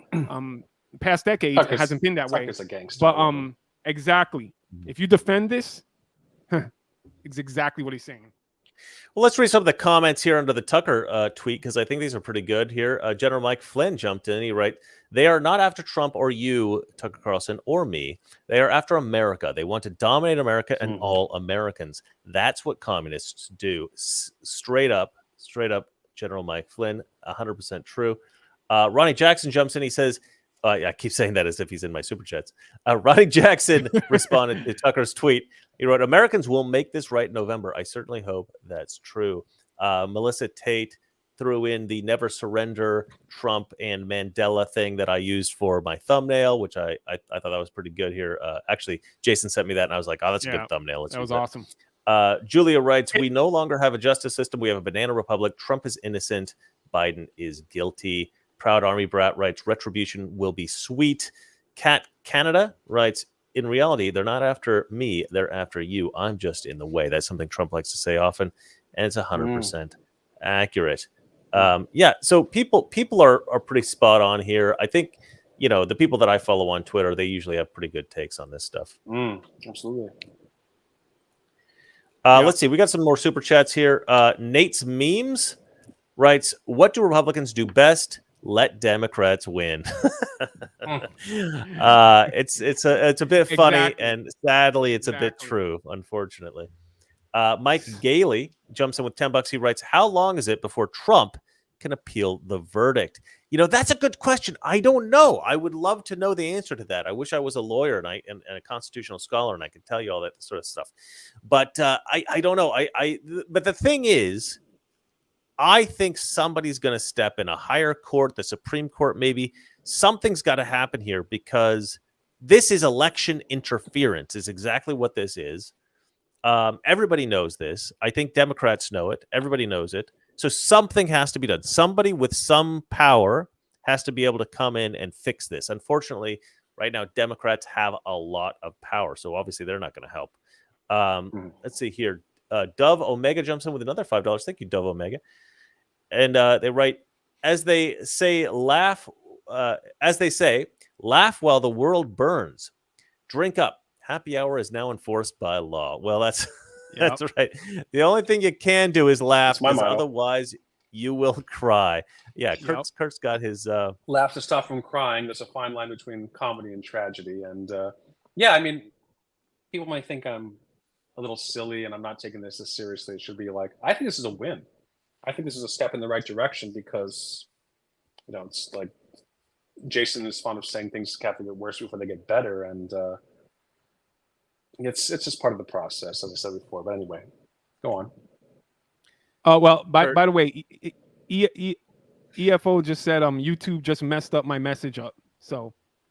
Okay. Sorry about that, EFO. Why don't you write it again in the chat, and then Jason will read it out for us. Because he's monitoring that. Just write it in the chat, and I'll repeat it. Look, it is gotten worse, so that it can hopefully get better. I do think that this is going to be in the long run positive because it will wake people up. But it is sad. Like, it's sad that we have to get to this point. Like, why can't people pay attention? I don't want to come across as seeming too complacent, but I feel like people like the people that are in our chat, people like ourselves, the three of us, like, we know what's going on. Like, when things happen, it's almost like not so surprising because we're paying attention. So we're not the general population. So for us, but it's still sad because here's the reason that it's sad, and it's angering, and it's frustrating, and it pisses you off because you don't really want people to be so stupid as to elect corrupt officials. And you really don't want corrupt officials to be corrupt. You want those people to be either good people or afraid of being corrupt, because you're never going to get everybody perfect in politics, of course. But you want a system such that people who want to do bad things don't dare do bad things. And that is not the situation we have right now. We have a situation now where the corrupt officials, the bad people, they're not afraid to do the worst possible things. Like I said, I think that this is a worse thing than the stolen 2020 election.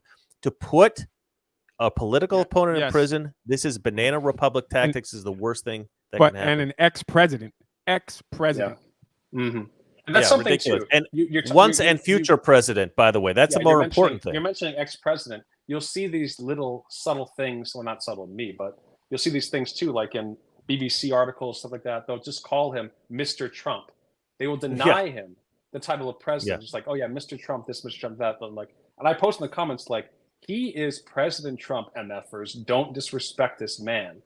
Because Yeah, that's sort of but- like these yeah, subtle they do. little like serpentine jabs they try to do where they're just like, Mhm. oh yeah, like legitimize people like Biden, who's a walking corpse, and delegitimize people like Trump, who is the only thing standing between America and collapse. The essentially. abyss. It's just like the abyss. that gets me mad. Moments yeah. like that. But anyway. Nate's memes jumps in. He writes, "We the people have the power and the duty to stop this." I Exactly. could not agree more. That's That's such a where I was trying to brilliant get. post. No matter You what see, they guys, put the on super us, we chats have the power. The super chats. I love you guys. Like the people who watch this show are, I would say, 9 times out of 10 smarter than me. Like, I love reading you guys' chats. I love. So I was just Sharp trying to see punch. if anybody's texting about the show, but no, it's just personal stuff. You know what's really messed up is like life is sometimes can get you down, but sometimes life is really good. And right now, life is great for me. I'm loving life. Everything is good. I'm happy. I'm healthy. I feel great. And then this happens. It just ruins your day. So I'm not really, it's like America will get there. America's fine. I'm mad at the Democrats for ruining my day. This is why I'm pissed off. What the heck, guys? Come on. But no, I do think that in the long run this will be good. But geez, I can't believe we had to get this low in order to turn things around. It shouldn't be like this. I mean, how is this possible? Like, are we really this bad at telling the truth that the Democrat propaganda, the Democrat lies, allow them to get to a point where they are emboldened to take this kind of corrupt action against, the former president and almost certainly the future president? This is absolutely despicable, and I don't know. We're gonna have to see. As soon as we're done with the show, I will probably watch the news. I don't usually watch Fox. I'll probably turn on the Blaze. I'll probably turn on Newsmax. Love Newsmax. And we'll see. But I'll flip around. I want to watch CNN. I want to watch MSNBC. I want to hear what everybody has to say about this. I don't really want to hear the cackling laughs of too many like leftist, horrible women. But so maybe MSNBC will have to be a pass. But I do want to hear what everybody has to say about this, because this is probably one of the most corrupt and despicable moments in American politics in the history of the country. That's what I would say. Yeah. Yep. Certainly. Agreed. All right. I guess we're winding down because nobody seems to have anything to say now. There's more. We've There's more said super it chats. all. We've got there's more super news chats. articles. We just want to talk we necessarily about the trial. That's all. Oh yeah, we got a couple of super chats here. Let's have a look. Half Power Concrete and Simplified Crawfish Company says, I would super chat more, but I gave Trump a truckload of money today. Hey, Well done. Everybody clap for Half Power Concrete and Simplified Crawfish Company. Well done. At the end of the day, we need it more than Trump. But Chris, I think I think you're doing your patriotic duty. I was gonna say, like, What's that? if we make over $10,000 in the super chat, maybe we should give a percentage to Trump. Yes, if we make over So- $10,000, we'll give a percentage to Trump. I won't say what that percentage is. Okay, EFO, jump back in with another super chat for $10. Thank you so much, EFO. You didn't need to do that. And they wrote, I'm a 4th generation Oakland born. I'm respectful of God. Keep your faith. I love my neighborhood. Be strong and compassionate, please. Well, that is just a very sweet super chat. I love that. Yeah. I mean, at the end of the day, what is conservatism? Conservatism is politics that is founded in the Christian ethic. That's really what being a conservative is. That's really what being a Republican is. And so at the end of the day, don't take this out on your Democrat relatives. Talk like Trump did, right? Talk calmly, talk respectfully, and show them what a conservative political philosophy is all about. It's all about Don't rationality and take this out of sensibility. your not- Democrat lectures. Easier said Yeah. than done, Chris. In my case.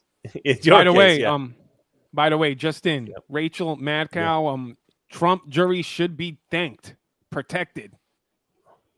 Yeah. Okay. Yeah. Like they were ever in any real danger. Come on. She's always had this. Rachel Maddow has spread this lie for years now that anytime the legal system goes after Trump, that Trump threatens the jury. This is like a big Rachel Maddow thing. It's absolute BS.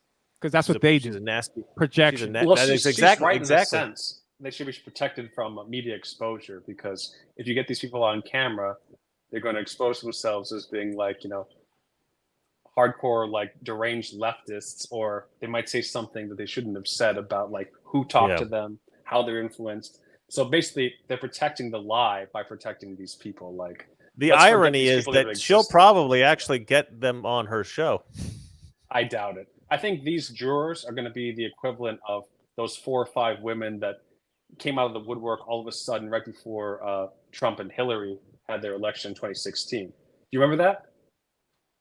They had I don't like know what you're 4 getting or at, some but odd I women. think she'll They had try to 4 find. They had 4 some odd women that there was all of a sudden like, oh yeah, Trump's a rapist, and then Trump won the election, and then they were never heard from again. They disappeared. They vanished into the ether. That's going to be these jurors. They were exposed though. They were exposed as frauds, First of all, why is he thanking the jury? Shouldn't it be more like a somber moment, like this is terrible? A president is guilty and Rachel found guilty. Maddow is a woman, supposedly. Oh, what did I say? He. Why is he thanking the I'm sorry. I misgendered. I wonder why. yeah. But her pronouns are BS. But like, it should be a moment like this is how they're pawns in this game. They're put there because it shouldn't be a moment of thanks. It should be a moment of like, man, like if a president actually was guilty and committed a crime, it's a sad day in the United States. It shouldn't be like in both cases. Yeah, in both cases. If Trump actually committed a crime or if it's a corrupt, rigged court, which obviously it is. Let me read a couple of these super chats here. G.I. Jose jumps in, another $2, says, can we wrap 4th glass of whiskey? Cigar death. Curtin, you should hang out. Legalize adulthood. G.I. Jose is my spirit animal. Anyway, go on. Legalize adulthood, who we've seen on the chat before. Thank you, Legalize Adulthood. $5 writes, D-Day Cobra is Jeremy from Geeks and Gamers, co-host of Friday Night Tights. I actually know Jeremy. I've met Jeremy. So yeah, I would love to do his show. Yeah, I can reach out to that guy. He's a good guy. Let's see here. Okay, Nate's Memes. Nate's Memes writes, have you seen Clint Eastwood's Westerns? Hang 'em High? I don't know if I've seen Hang 'em High, but I've seen most of the others. I've seen the Hang 'em High is very hardcore. I mean, like, I think it's on some similar level to like Outlaw Josie Wales, where it's a very gritty sort of thing. I love Outlaw Josie Wales. That's a great one. Yeah. I don't think I've seen Hang 'em High, but Good, the Bad, and the Ugly, obviously, I've seen all those. He's still young in that one. That one's from like maybe the late 60s, early 70s. Yeah, but is Hang 'em High the one where he's like a ghost? No. You're the one where he might be a ghost, or it's sort of alluded to is spoiler. Oh wow, what is that movie called? Yeah, Jason, what the hell? Seriously, you give away the twist ending. That one's a great movie. Justin, well, but while Kurt's thinking, Justin, actor Michael Rappaport predicts Trump will win election after New York guilty verdict. Bet money on it. Of course he will. Everybody, but he was everybody a liberal. Why am I even bothering? He was a lefty liberal. I looked down and they got like, yeah, right there. High Plains Drifter, Pale Rider. It's All right, Kurt, chill, okay? We don't really need to get this. You can look it up in the interim here while I'm reading the other super chats. All right, let's not waste time on trying to think of what the name of a movie is. All right, Big Time. I gotta send you this one, Chris, because you gotta show this one. So let me Oh, okay. What is it? I'll keep talking. I'll send it to the. All right. Big Time jumps in with a super chat, $5. Thank you, Big Time. He writes, I think the U.S. is the front line for the battle against the global elites, and they'll need to cheat again in November. Trump 2024, a concerned Canadian. Well, that's 100% right. You know, I always say, like, I've been talking about this with foreigners because I'm international right now, and I mostly engage with Europeans. And I was saying to some people, like, America is known throughout the world as sort of like the one country that people go, oh, you know, they have an honest, you know, representative democracy. They have an honest constitutional republic. You know, they have an honest country where people get to vote. Their votes are counted, you know, accurately. And, you know, we respect the honesty of America, the integrity of America. So if America falls, then what? Then what happens? You know what I mean? Like, then no one will be honest. No country. Did you send me something and then delete it? I'm trying to open up your. Yeah, because that's not what I want. Okay. Let's forget it. Okay, all right. But anyway, yeah, we're sort of like the you know, the shining city on the hill, as Reagan said, right? I think that's biblical for Jerusalem. But for, you know, we're sort of this beacon of light for the rest of the world, that they can look at us and they can go, we could be like America. But if there is no America, if we don't have honest elections, the whole rest of the world falls, because nobody will care about elections. There will be some European countries who care, maybe Australia, something like that. But yeah, it's disastrous. Thank you big time for that super chat. Brian jumps in and he says, I've been a cop for 25 years now, been in many trials. I am disgusted by what I've been seeing. Justice died today. Love your show. Well, thank you so much, Brian. Love the super chat. And yeah, I think everyone is absolutely shocked by how obvious the corruption is. You know, we talk about that often on my show, either on the live stream or my regular show. I talk about how, or on Newsmax, when I go on Newsmax or whatever, like I always talk about, they used to hide their corruption. They used to be ashamed of it. They don't seem to be scared of being openly corrupt now. And that is kind of frightening. Did you get us our thing here, Jason? Yeah, I put something up because it's just typical.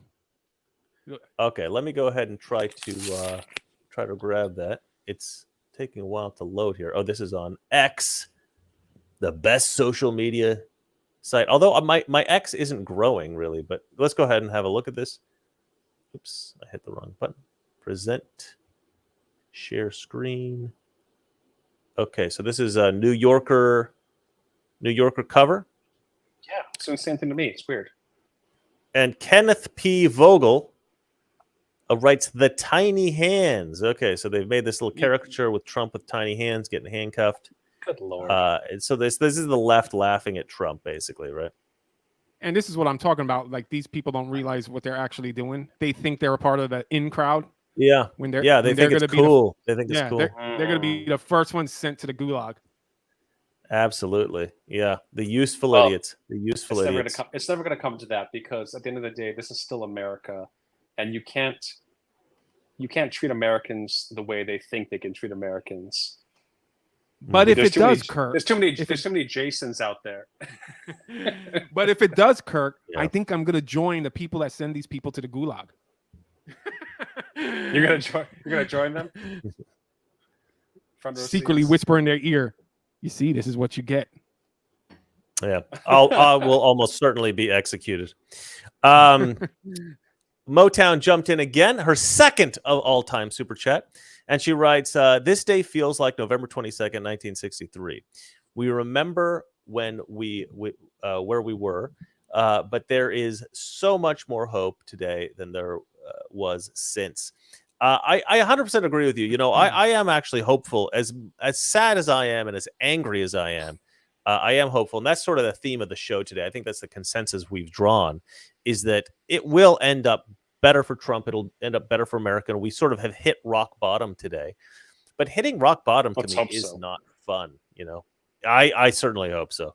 But hitting rock bottom isn't fun, you know, because it's painful. You know, you got to realize how flawed the country is and how corrupt the politicians are and all this kind of stuff. The deep state is real. It's really weird to me when I see leftists write things like, the deep state isn't real. You guys are stupid.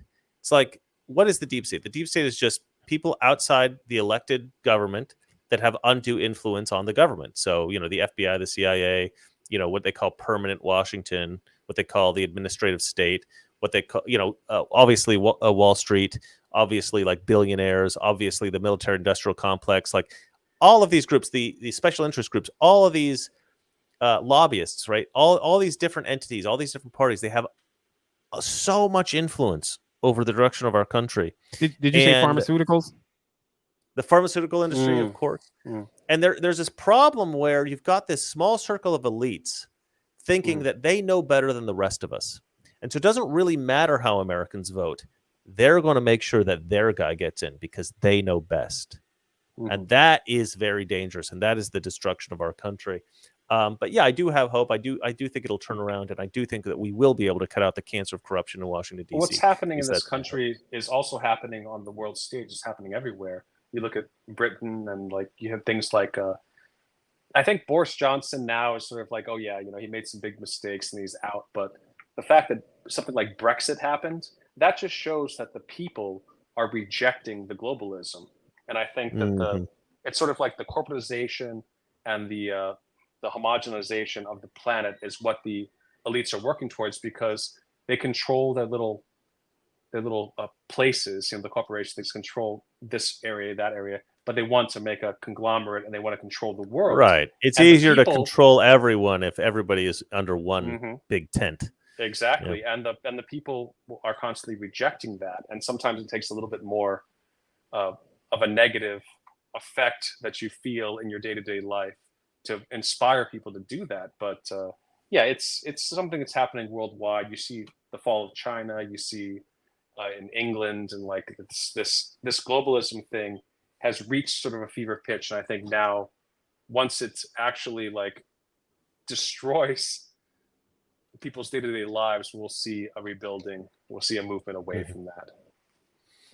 Yeah, and because of inflation, a lot of people are suffering in America right now, and so it was actually fantastic. If you watch that video that I made called Trump's a Badass, I feature toward the beginning of the video. I feature a lot of primarily Black people, because Black people historically don't tend to vote Republican, right? But they are starting to support Trump now. And so I decided to play a bunch of Black people talking about Trump. And they are saying, like, look, it was so much better under Trump. Like people do notice this stuff. Americans are not stupid. I know Democrats think all Americans are stupid because a lot of their voters are gullible, but they're not really that stupid. They can see, even the Democrat voter can see, things are actually okay under Trump before COVID. Obviously, COVID messed things up, but now that we got Biden, things are getting really bad, and it's not even due to a pandemic. It's just because of Biden and the Biden administration. Nate's Memes jumps in $2. He writes, how are we going to stop the steal in 2024? What can we do? This has been my take on this for a long time now, but I am an optimist, so we might have to get Jason's nihilist take on it. But my my view is that we need to beat the cheat. Right. Trump once described it as swamping the swamp, swamping the vote, right? Getting so many votes, getting such an overwhelming flood of votes for Trump that they can't cheat. And here's my theory about this. But it's a little bit shaky now because they're so obviously corrupt now. They may not even be afraid of being caught cheating. That's the big concern that I have now. Is that they're so obviously corrupt now, they might not even care. And that's just a revelation I had just right now as I'm talking. So you guys have seen it in real time, my stroke of genius. But they may not even... They might not care about cheating? What? No, it's not that. Of course they don't care about cheating, Jason. They might not care about being exposed. Oh, I've been saying that forever, Chris. Now you're coming to the party.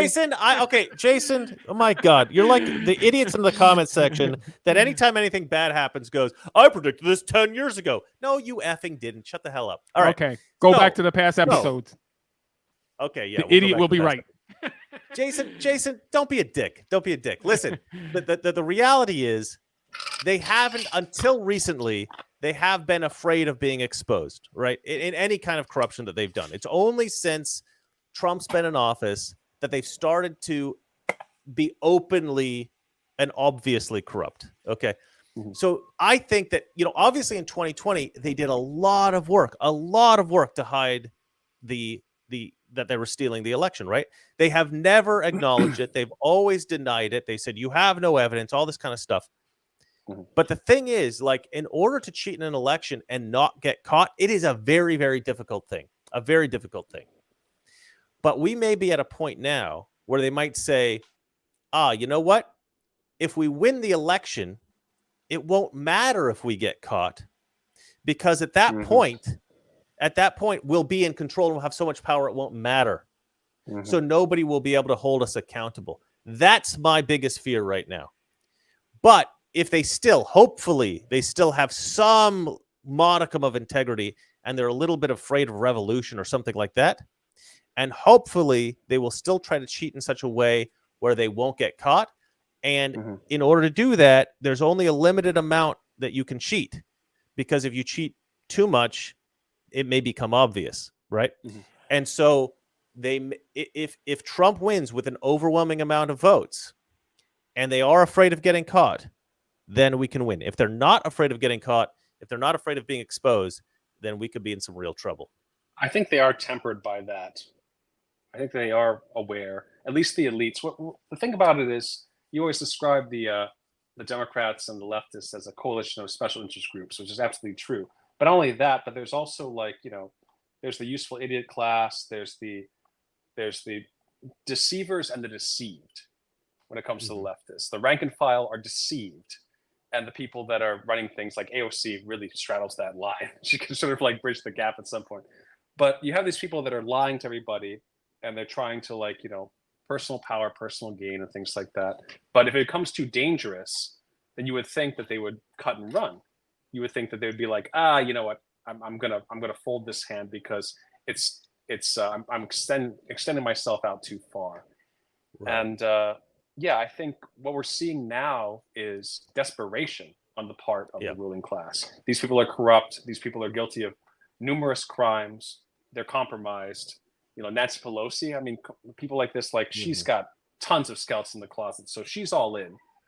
I guess she could cut and run and go to a foreign country or do something, but what you're trying to say is being exposed for cheating in the election is not as bad as for being exposed for whatever else they're guilty of. I suppose. That's not what they're willing to do anything. Oh, that sounded like where you were going. I was trying to summarize it, but anyway, where were you going? I don't remember now. Jason, you talk. I'll try to come back to my point. Well, we got another super chat. You don't want to know what I gotta say if they end up cheating. Nate's Memes jumps in. He says, we caught them in 2020. 2 trucks, 34 pallets of boxes. But look, not just that. I mean, there were a million reasons why we caught them in 2020. Yep. The problem is we so far we have not developed we haven't investigated this well enough to have developed a full understanding of how it was done exactly. Right? We can't show precisely how cheating was done in 2020 in every instance all over the country. We can't show this is how many votes were stolen here. This is how many, because a lot of it is still sort of like behind curtains in the shadows. It's a little bit, it's a little bit obfuscated. That's Kurt, don't say words that I can't say. You're making my job harder. But there's so much evidence to indicate that yes, it was stolen. Like, to me, is obvious. Like, as soon as we saw that, you remember that graph where it just like boop, like they shut off the vote count, and then suddenly Biden had this boost. Everybody was like, "Whoa, what the hell happened there?" And then 81 million votes, the most votes in history for a candidate that nobody really liked. Biden didn't even win. I mean, Biden shouldn't have been the nominee. He had no. He should never have been the nominee. And it's just like, the fix was in, much the same way where Hillary got it up on Bernie Sanders. There was no heat behind Hillary. Bernie Sanders had all the heat, but they don't want true communism. So they should be emboldened. Based on what we've seen, they should be emboldened because they cheated with Hillary. And the only reason they didn't win is they didn't cheat hard enough.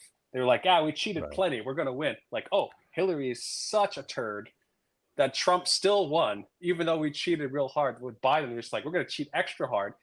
Still didn't cheat hard enough. Had to go black in all of the at midnight know, in all of yeah. the swing states. You'd be like, oh, we didn't cheat Yeah. hard enough. How is this even possible?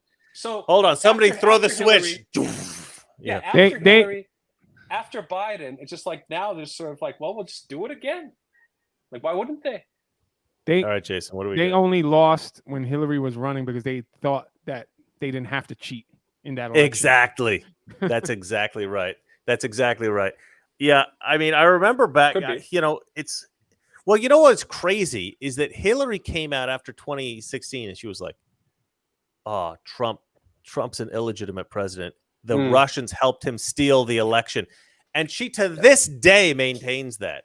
And it's the dumbest thing. I got a video up. It's actually doing very well as well. It's like for my channel, it's doing well, even with like the boot on my neck of YouTube, you know. You guys would not imagine how many subscribers I lose every day because YouTube just unsubscribes people. You guys got to make sure you're still subscribed to the show and you get the notifications and all that kind of stuff because YouTube is really screwing me over. But I digress. Anyway, I did this video and Pelosi is at this debate, right, with this guy, Winston Marshall, who used to be in the band Mumford and Sons, if you haven't seen the video. Fantastic video, by the way, of this Oxford Union debate. And so, you know, Nancy Pelosi actually went to a debate, which is insane, right? She was massacred in this debate, especially by this guy, Winston Marshall, who made some brilliant points. But at one point, Winston Marshall actually said, you know, you guys pretend like Donald Trump is this evil guy for not, you know, accepting the results of the 2020 election and thinking that it was stolen. But like, you guys call Trump an illegitimate president. You guys say, you know, that Trump didn't win, that it was like the 2016 election was rigged. And Nancy Pelosi chimes in and she's like, well, yes, because it was, you know, in the middle of the debate. And so Winston Marshall is like giddy because she's just made his point for him, humiliated herself in front of this whole group on YouTube and everything for the whole world to see. And he's just like laughing at her. And it's a great moment because it's like they have no self-awareness. You know, they can't see the double standard that they have. They're just they think they're the good guys. And so it doesn't matter if they cheat. That's the real problem here.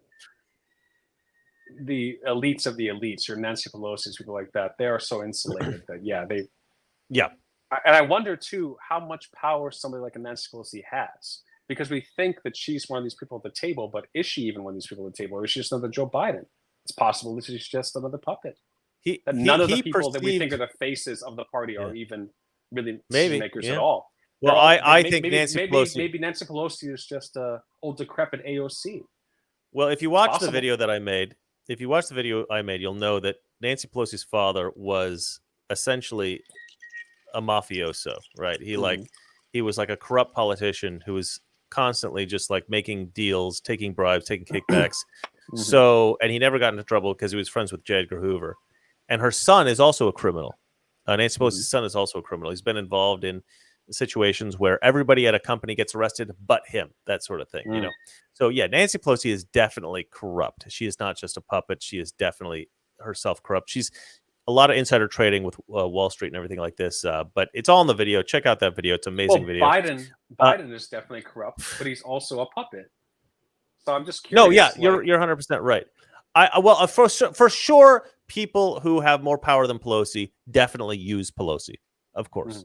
But I think it felt like you were kind of dismissing her nastiness as she's just being used by the sort of elites or whatever. But no, I think you're right. I mean, she is definitely used, but I think it's a bit of both there. So Legalize Adulthood jumps in with $5 and he writes, the main check on their cheating is the Supreme Court, which they don't control. And that was actually one of the stories that I wanted to get to, and I actually forgot. I think I missed it, but which was weird because I was going to get to that. But yeah, the Democrats have basically gone after elite Democrats promise coordinated assault on SCOTUS if they don't get their way. That's the article. Did we not do that one? Nope. No. Okay. Yeah, I meant to do that. That's one that this is from the Federalist. This is one that I posted, I think. And I read through this story, and listen, they've already gone after Clarence Thomas. They've already gone after Alito. I mean, what a dumb thing to do. To go, oh, Alito, you flew a flag we don't like. So now you've got to recuse yourself from anything to do with Donald Trump and his cases and January 6th and all that kind of stuff. It's like, no, you don't. First of all, it was his wife that flew the flags. He didn't know anything about it. Secondly, justices have a right to an opinion. If justices didn't have a right to their opinions, there would be no left-wing justices because they're all activists. They're all activists. So this whole Alito thing, but listen, they're trying to control the Supreme Court, essentially. If you read through this article, they're trying to set things up in such a way that they believe, they're pretending, I don't think they really believe this, but they're saying that they believe that they can actually basically control the Supreme Court, which they definitely cannot do. It is a separate branch of government that the Congress doesn't have any authority over. But anyway, what are you gonna say, Jason? Oh, I was gonna say, when has a Democrat ever recused himself from anything? Why is it always the Republicans? Because, Notice, name me one Yeah. Democrat that's recused himself from anything. But our idiot side will recuse themselves all the time. You know what? You know why this is because they know that Republicans, that conservatives will play by the rules. They know that our side respects the rules and will play by the rules. And that's our handicap, right? We've always had this handicap. We don't just have to beat them. We have to beat them whilst being fair, whilst they are breaking all the rules and they don't give a crap about the rules. And that's I hope those days are over. I hope those days are over. Wake up, Republicans. Frodo Lives gave us $5 and writes, paper ballots, period. Yes, paper ballots, hand That's counted. the way. That's the way. Same day voting. 1 day of voting. Yep. Same day paper voting. ballots, same day voting, IDs, voter IDs. Yep. I love being on the show with you guys. You're such smart people. Even if you jump in occasionally and go, I thought of that years ago. Even when I'm being berated by Mr. Reagan. I just assumed you were referring to Jason and myself. I thought you were talking about the comments section. It was like, okay. No, I meant Jason specifically. Yeah. That was a dig at Jason. Even when I'm being berated by Chris. Yeah, Yep. It's all right. We'll kiss and make up later. Nate's memes, $2 writes, Biden got the nomination, I guess he's saying, but it was really for Obama. Yeah, I mean, come on. This is, Obama had a third term with Biden in there the first time, and he's going to get a fourth term if they cheat again and he gets in again. But I'm praying that does not happen, guys. You know what's scary? Like, if you think about it, I think people forgot the movie that Obama made on Netflix. Like, I don't think anybody saw it. Which movie is this? Well, you have the new movies coming out by Hollywood, like the one that Obama produced from Netflix.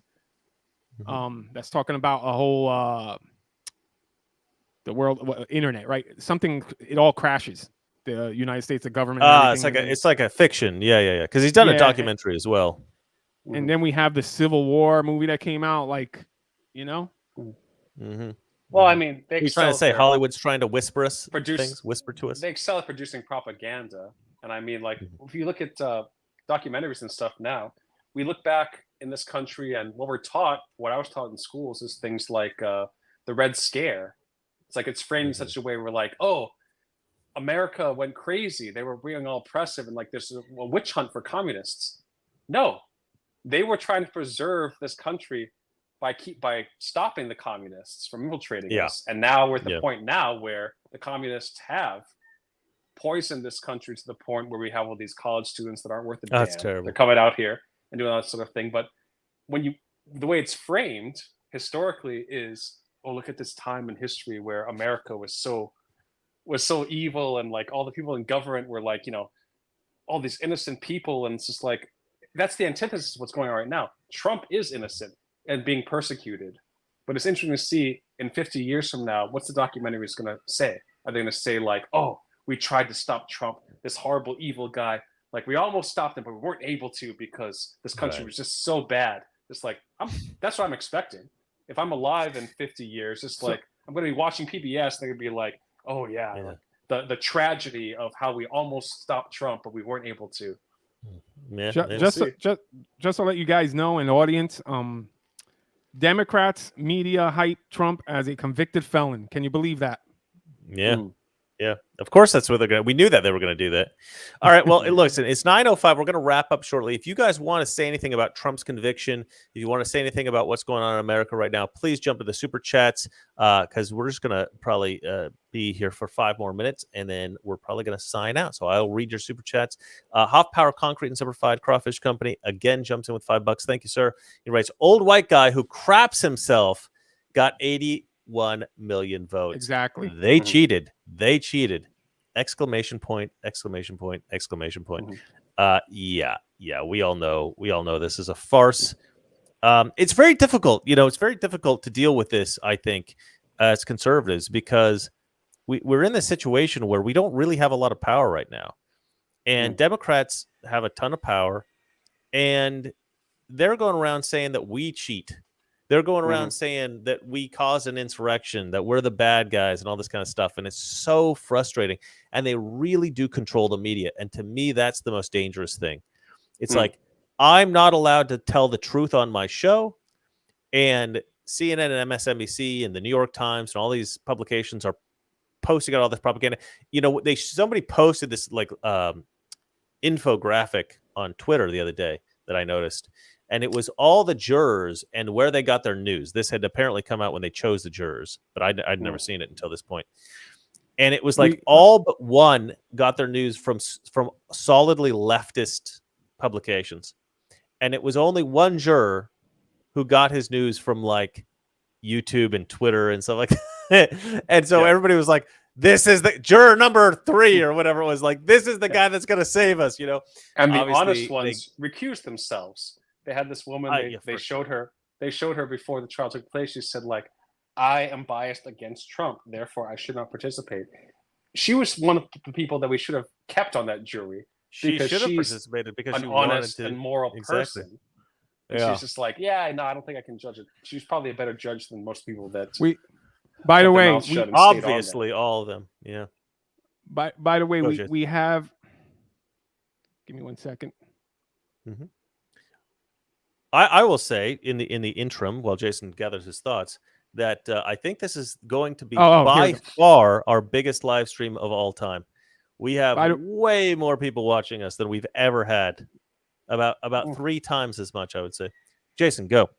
We have a low information voter on the chat. Ben Harris is a low information voter. He says MAGA is finished. Why would you want Making America Great Again finished? Makes no sense. But then again, what can you say? Low information voters. Well, a lot of people don't want America to be made great again. And I made this point before, but there's basically 2 kinds of leftists, right? There's the leftist who really doesn't understand what's going on in America. They think they're doing what's right, but they're just, like you say, low Ben Harris information. says, because I'm Canadian and we hate you. Well, you guys got Trudeau. You got your own problems. You guys basically got Gavin Newsom as president. So good luck with that. But your people are waking up because apparently Newsom's on the way out. That's the thing. Free thinking, intelligent people who pay attention to their. Sorry. Yeah, Gavin Newsom. You said. Right, but you're talking about Trudeau. Yeah, I'm talking about Trudeau. Yeah.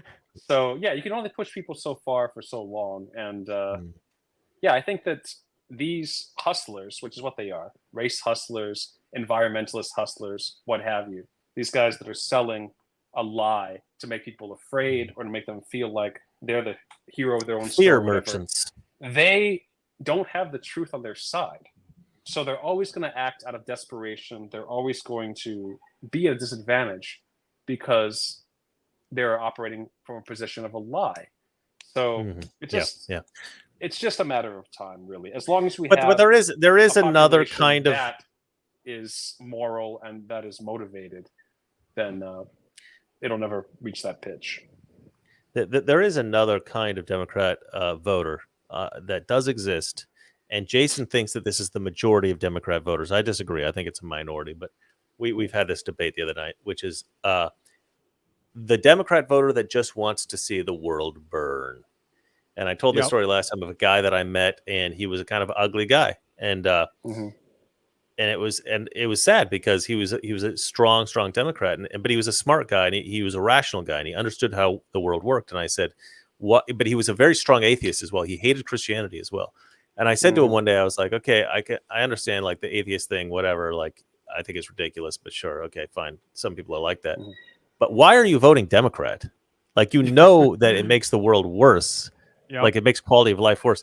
And he was basically like, essentially, like, he knew he was ugly, and he hated that, and he hated having been dealt a bad hand in life when he was basically born, and he just wanted to knock America down to his size, to his level. Yeah, he wanted to knock the world down to his level. He had this chip on his shoulder, and he just wanted to see the country burn and the world burn.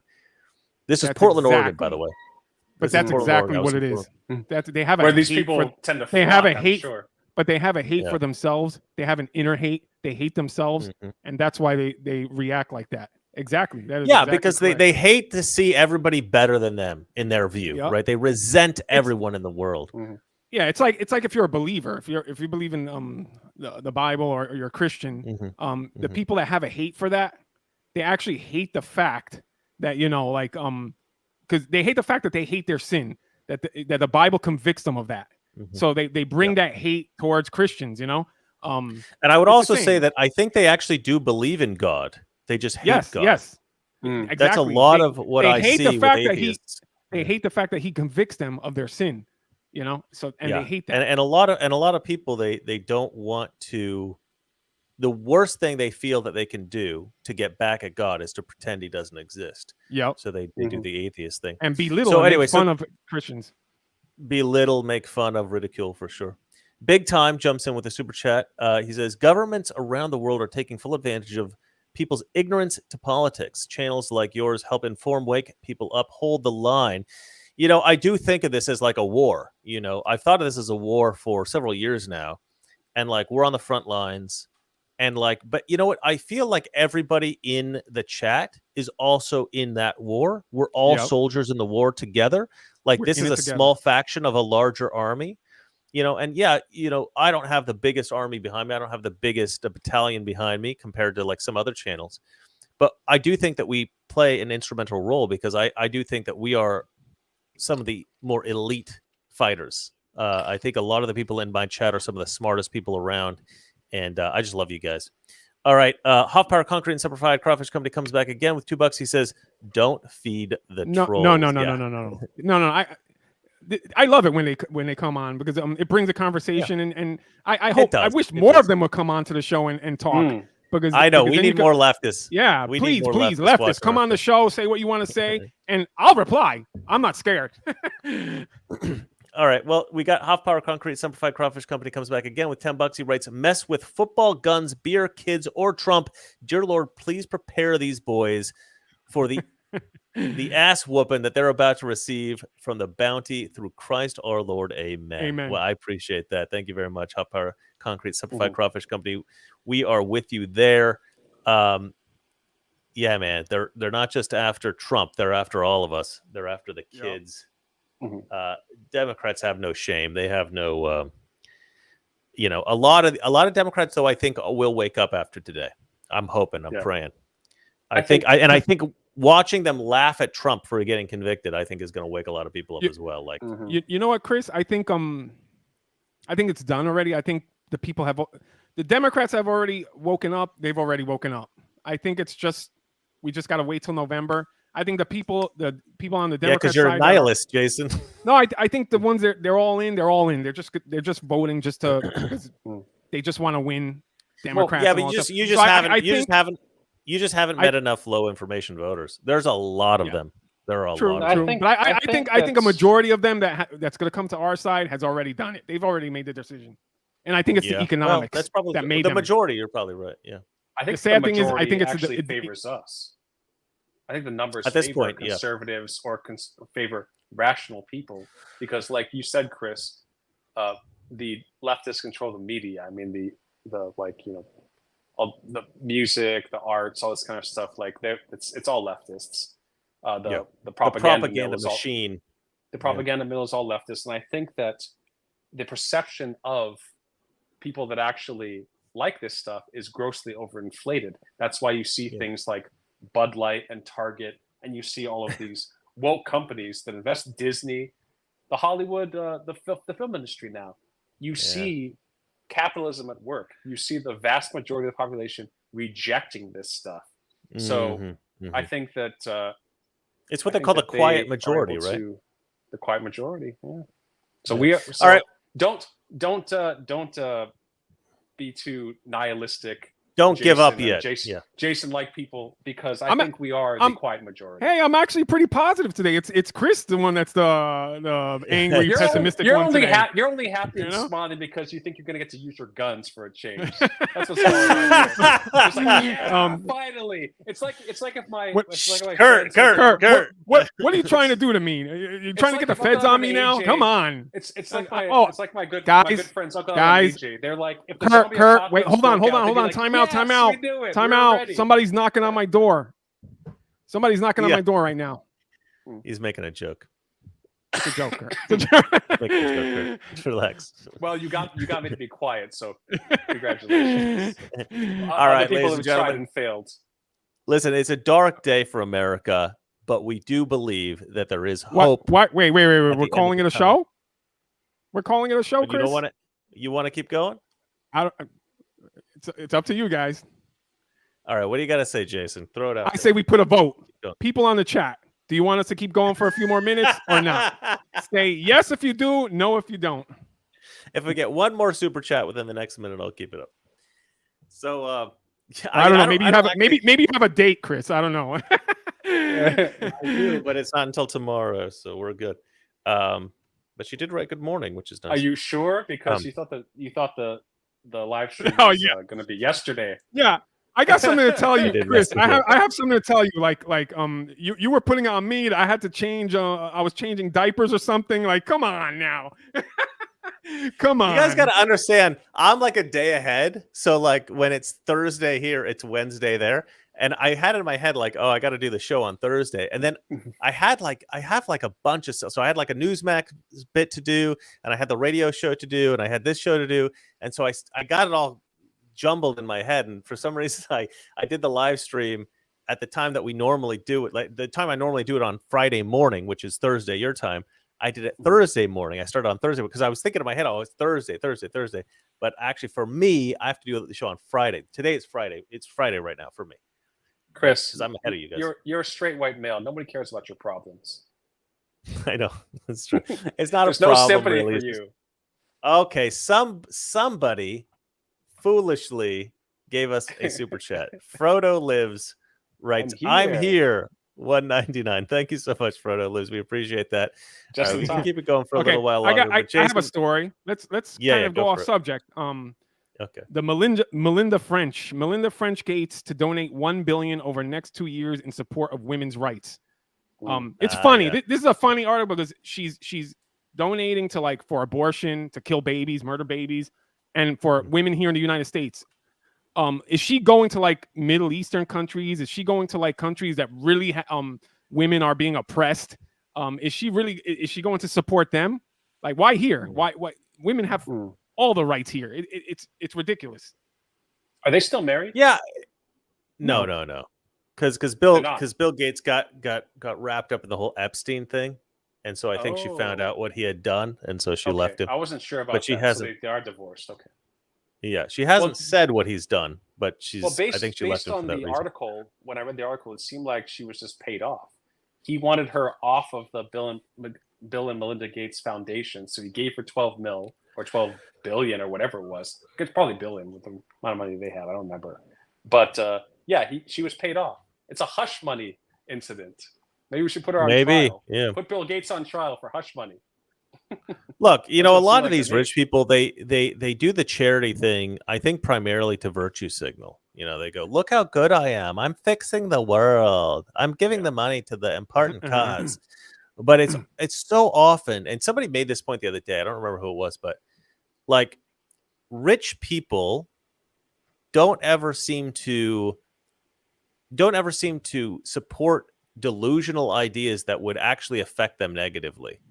They only they only believe delusional ideas that are kind of safe. You know, nothing that would actually like Yes. make them hungry. You know what I mean? But that's the way you can trick rich, comfortable people into believing nonsense. You just make it nonsense that doesn't actually affect them. Right? Yeah. So you get all these lunatics. But what's weird is that it does actually affect their kids, which I think is crazy. You know, the trans thing and everything. It's like, yeah, you're screwing but up just, your kids, you know? Imagine you're like giving $1 billion for it's just a waste. You might as well just throw it out in a trash can, you know, like, you know what you can do with $1 billion. You know, the stuff out there, like, it's crazy. We could make some awesome movies, Jace. Oh yeah. Well, anyway, Well, but the thing, go ahead. Feminism generally, we covered this the other day, you know, like Asian women are making more than white men now, right? So it's obviously not a patriarchy. It's obviously not a racist, you know, what they call it, a systemic racist country. You know, we don't have these problems that they pretend that we have, but they keep throwing money at problems to get a solution for a problem that doesn't exist. This is what the left does. They're constantly trying to solve problems that don't exist. And this is the fundamental warming, difference. Climate change, for Christ's sake, that's bankrupting the auto industry. The stupid electric Exactly. car crap. Yeah. No, the fundamental difference between the right and left is that we perceive the world differently. And the way I see it, and maybe not everybody agrees with me, because most people will say, "Oh, well, it's probably somewhere in the middle, right?" No, it isn't. We are right. We see the world correctly. The left sees the world. Leftism is the biggest cult in the world, basically, is what's happening. Yeah. So you look at like Japan and stuff. Japan, the guy that used the homemade gun and got rid of the former prime minister of Japan, he did that because a Korean cult had broken into Japan and made their family destitute. She was taken in by this cult. And that guy was backed by the cult. He was a Korean cult-backed leader of Japan. And that's why he offed him, because he thought he was doing the right thing for his country. Because they were so negatively impacted by this cult. And it's just sort of like, that's the way I feel about leftism. It's this destructive cult that infects our That's women, not a dog whistle, people. That's not a dog whistle, Nancy Pelosi. I know you like to use that word. Yeah, but that's really what we're dealing with here. It's like, it has no basis in reality or good or anything positive. No. It's just a corruption. It's just a cancer. Well, I think this is what happens when you reject Christianity, right? Because it's this idea like, what is Christianity? Christianity fundamentally is this idea of like, let's try to be good people and figure out what our purpose in life is, figure out what our duty to God is, right? What are, you know, our duty to our fellow man, our duty to our family, our duty to our country. And then if somebody says, no, I reject Christianity, then what are you rejecting? You are rejecting all of those good things. You're saying, you know, that tends to be, you know, and like a libertarian would say, or, you know, some people will say, no, we don't reject, you know, all the different ethics. We only reject the God part, the spiritual stuff. And maybe some people are like that, but for the vast majority of atheists out there, especially left-wing atheists, they reject the morality as well. They reject the ethics as well. And they say, because they want to distance themselves from everything Christian. And a lot of that is morality. And they just spit in the face of traditional values. And this contradicts the natural order of things, because a lot of what Christianity is working within the natural order of things. And so when you reject that, you reject the natural order of things, and you mess everything up. And I think that is the fundamental difference between the right and the left, really. Okay. Yeah, I'm going to go through two stories really quick, and I think that we should wrap it up after that. But because I thought these stories were interesting. Sure. Let me see. So you send them to me? Yeah, you should have them. I have the Federalist again. It says Republicans stay off left-wing networks unless you're prepared to go on offense. I agree. These Republicans this is go one on, of them that I was going to skip, but okay, you're going through all the ones that I found boring and didn't want to do. So, well, I just want to say, because I think it's interesting, because whenever a Republican goes on these news shows, especially like the left side ones, the mainstream media, they're always on defense. Like you never see them on the offense. You never see them fight for what you know. Well, but Jason, they're specifically trying to get people on CNN or on MSNBC who are going to be weak, so that they can dominate them and make them look foolish. They get the token like this is our Republican representative. It's like The View. Like, oh yeah, we're not biased. We have this person, and then the most anti-Trump rhino Republican. Yeah, true. I guess it was a stupid story. You're right, Chris. You're right. All right, so let's go to I don't know, Goodfellas one, Chris. Yeah, sure. I don't know. I don't even remember what this is, but go. Cultural one. Goodfellas actor Frank Sivero, Chris, Severo calls AMC's trigger warnings and an insult. So now AMC on their channel. Oh yeah, this is an interesting one actually. They put a trigger warning in the beginning of the movie, and it says this film Goodfellas. includes This is for Goodfellas. Yeah. Goodfellas, yeah. It says the trigger warning was this is crazy. This film includes language and or cultural stereotypes that are inconsistent with today's standards of inclusion and tolerance. Because it's not woke. Yeah. How it's anti-PC. Yeah. What world do we live in? Orwellian. That Orwellian, yeah. Well, that's the when I was watching this movie. I told you, because we reviewed this film, Dirty Harry. This is the most anti-woke film I have ever seen. It's amazing. Yes. There's this moment in the film where he gets this new partner, this Mexican guy, and the Mexican guy's like, "So why do they call you Dirty Harry?" And this other guy that's there, who's a bit fat, right, a little bit overweight, who Clint Eastwood calls Fatso throughout the movie, which is great. And Fatso turns to him and he goes, that's because Dirty Harry hates everybody, don't you, Harry? He's like, and he starts listing off every kind of like Jewish person, black person, whatever, but by their racial slurs. Everybody hates this guy, this guy, this guy. He says, and Harry doesn't discriminate. He hates everybody. He hates everybody. Yeah, exactly. It's fantastic. It's so egalitarian, really. And then he says, and then the partner goes, "What does he think about Mexicans?" And Clint Eastwood turns to him and he goes, "Oh, I hate the," and he uses a racial slur, "the most." And he winks at Fatso and he walks off. It's great. And there's so many like little moments in the film like that where you're like, oh, the 70s, you could totally get away with that stuff. It was like, because they weren't really trying to be racist. You know what I mean? They were trying to use that kind of language and stuff for comedy and for, and just for have fun with each other. You know what I mean? It wasn't illustrates why we don't have good films anymore, because they're so scared of offending anyone that they're so damn sensitive. Do anything that will make any impact whatsoever. Yeah, that's right. Anyway, Dirty Harry, great film. And Goodfellas, I don't really like mobster films, actually, which is something that Gorka agrees with me on. And so we probably won't be doing those for our Make Movies Great Again. We probably will never do a mobster film because neither of us like them, which is a bit of a shame. We should jump into them, but I don't think I don't think either of us would. Well, I find, frankly, I find the title Goodfellas offensive. I think it should be morally ambiguous, they, thems. Right. See that movie. Exactly. That would definitely be like classic cinema. If they would just fix all of the trigger warnings in the movie. Right. But it's true. Apparently, like the whole trigger warning thing is BS. Just like when you watch you read a Wikipedia article or a YouTube video, they have sort of like for context. Like global warming is definitely a thing. We're telling you so. Don't listen to this guy. It's just like it's so insulting. They're always going to tell you like, oh, we don't do the thinking for you. Like you can't be trusted. You're just a dumb member of the general public and the masses. And if we had our way, you wouldn't even be able to see this information. But since you are seeing it, think about it this way. It's just like, come on, guys. It's pathetic. Yeah. You know who's great about that stuff? Sorry, go on, Chase. No, I was just gonna say it's so funny, the generation now. Like they have to be warned. Like it's like your parents when you're little kids. They have to be pampered. The safe spaces participation trophy era, which we need to break everybody of.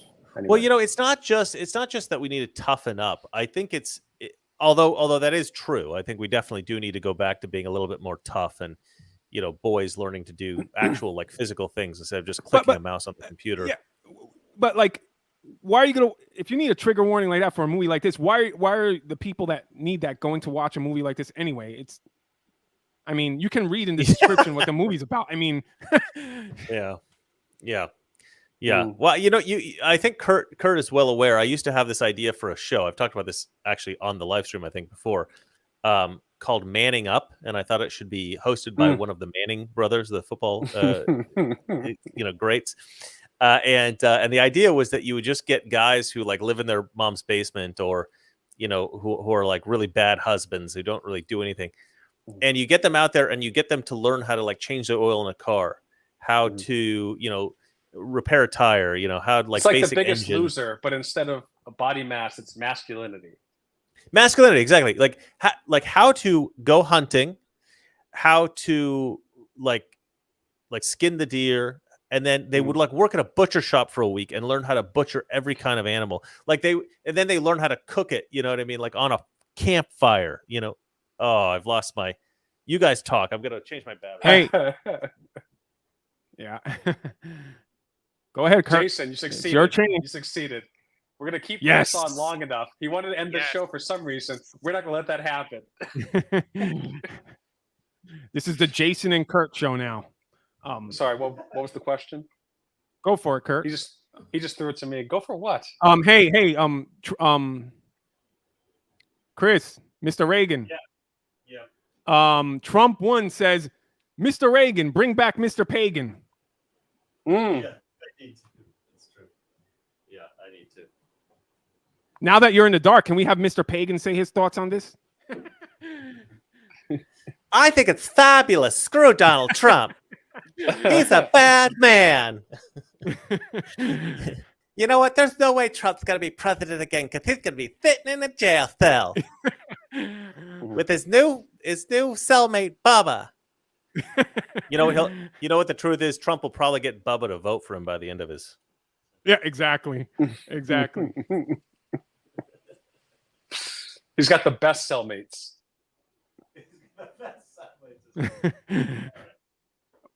All right. One more story. One more? Okay. Go for it. There's no stopping the man. Democrats bringing back their segregation days. I actually like this one. Yeah. A segregated mental health clinic just opened in Washington, and the media is celebrating. This is a weird story, right? Yeah. Like, it's funny because when I see stories like that, it's like, hey, people, blacks and Hispanics and everybody, I understand what I don't understand, but I see where you're coming from. But don't you realize you're letting the white liberal lefties win? Like I've said this before on the show, like they're winning. They're making you segregate yourself from them. It's like this is like 4D chess with these liberal lefty whites. Well, it's just giving the people what they want. It's just, they know their audience. It's a mental health clinic, so obviously it's entirely leftists because they're the ones that need the mental health clinic. Good one. Conservatives have funny. The church. They have a support group. They have the Bible. They have all of these things in place. What do leftists have? Of course, they need to go to a mental health clinic because they're believing in a bankrupt culture. And then, of course, when you get there, it's sort of like colleges. They're adopting the college model where it's just like, let's have 4 different graduation ceremonies. So go ahead and segregate them because as far as I'm concerned, it's a net gain because at least they're removed from society. Once you've got them in the mental health clinic, cuckoo's nest, do what you want with them. This is from Salty Texan. Just don't let them shank me for my wallet when I'm trying to walk down the street. That's all I care about. I quite like Salty Texan. She's good. I would follow her I do follow her, but if you're on X. But let's go ahead and listen to this because this is pretty kooky. Our center is 100% Black and brown persons. Our training is such. And why it's important is because in marginalized groups where stigma with mental health is already present, to be able to sit either on the computer or through the camera or to meet with someone in person that looks like you, clients often feel that they are heard automatically. There's a real need in the community for this. Restoration Center actively works to help the industry become more diverse. They train professionals so that they can keep these folks in the community, working in the community to serve that need. Yeah. over to They you. respond. This is how funny. I think that's a great Mhm. resource Oh, it's to so add fabulous, that isn't component it? to other Amazing. mental health services. That's great. Absolutely. Segregation is so Absolutely. good. Yeah. It's amazing. It's only good when they do it. When we do it, oh, there goes Kurt. Our token Asian has disappeared. Oh, he's back. The chink in our armor. Chink in our armor. Look, this is, I think this is unconstitutional. It's fairly despicable, but like, it's really weird because I feel like this is the kind of thing that like racist white people will go, yeah. make a hospital. Forget the clinic. Let's do a whole hospital. Make a hospital just for the blacks, right?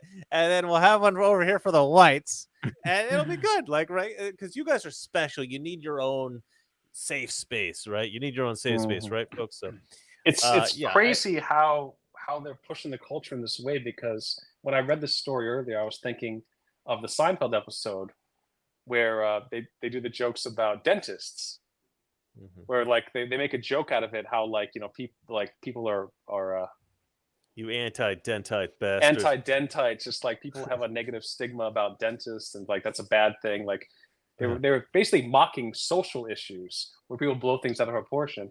And at one point, Kramer tells Jerry like, "Oh, you better be careful. Like before long, you're going to be saying they should have their own schools." He's like, "They do have their own schools." So he's like, like.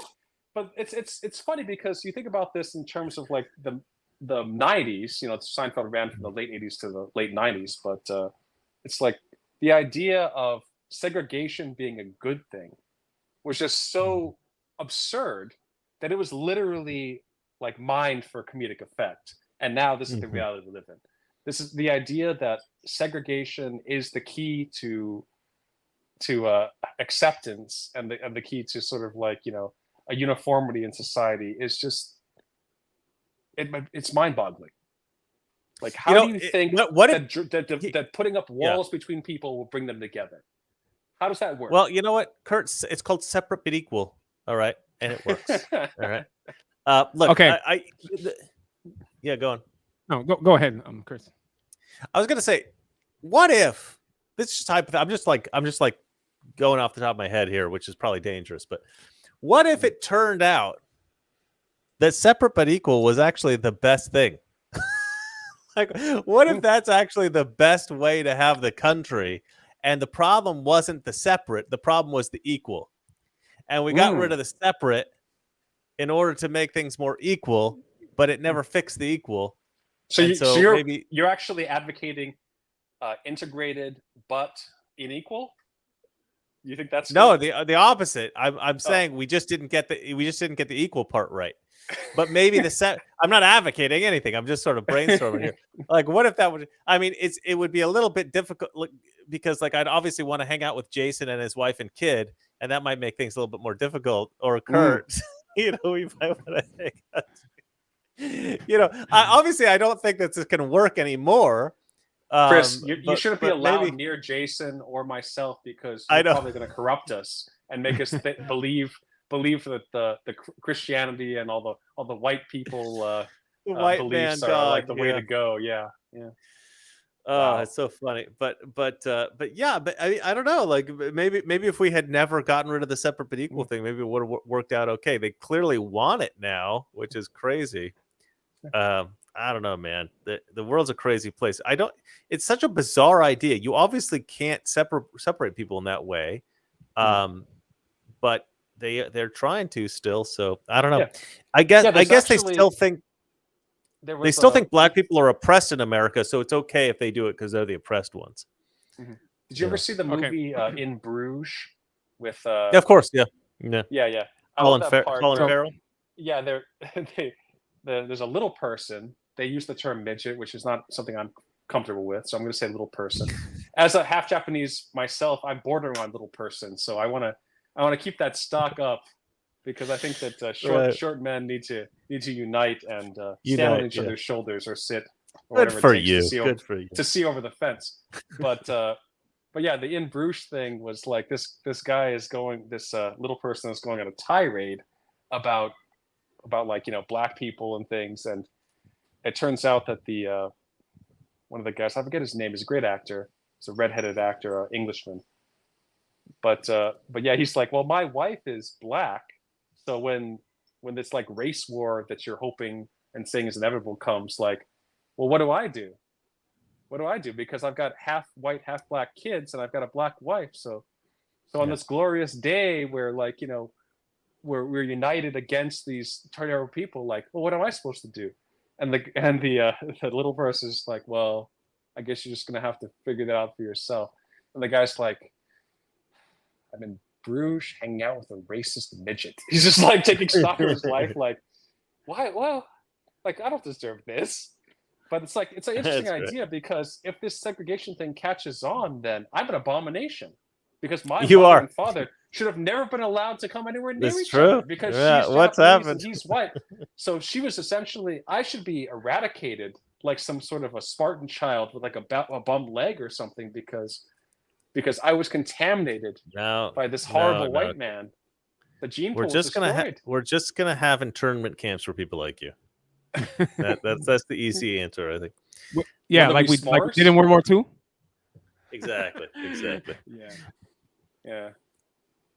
All right, Jason, you were trying to chime in there. What'd you have? Nothing. I don't have anything, guys. you kept saying little things, and I thought Jason, you were trying to jump in.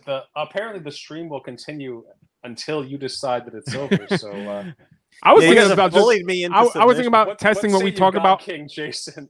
I was thinking about doing what we talked about, Chris. About the rapid. I don't want to say the full name because I don't want to give it away yet, and just tell you guys stories and give me in like a couple sentences what you think. I'm actually lost.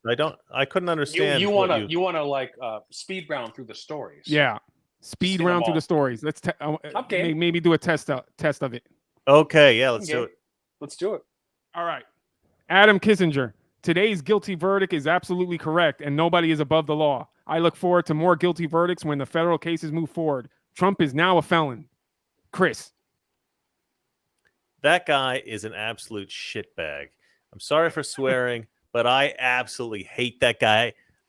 He is like human vomit mixed with rat turds. Like, he is the absolute he is the most despicable, slimy piece of crap in Washington. I don't know how he ever got elected.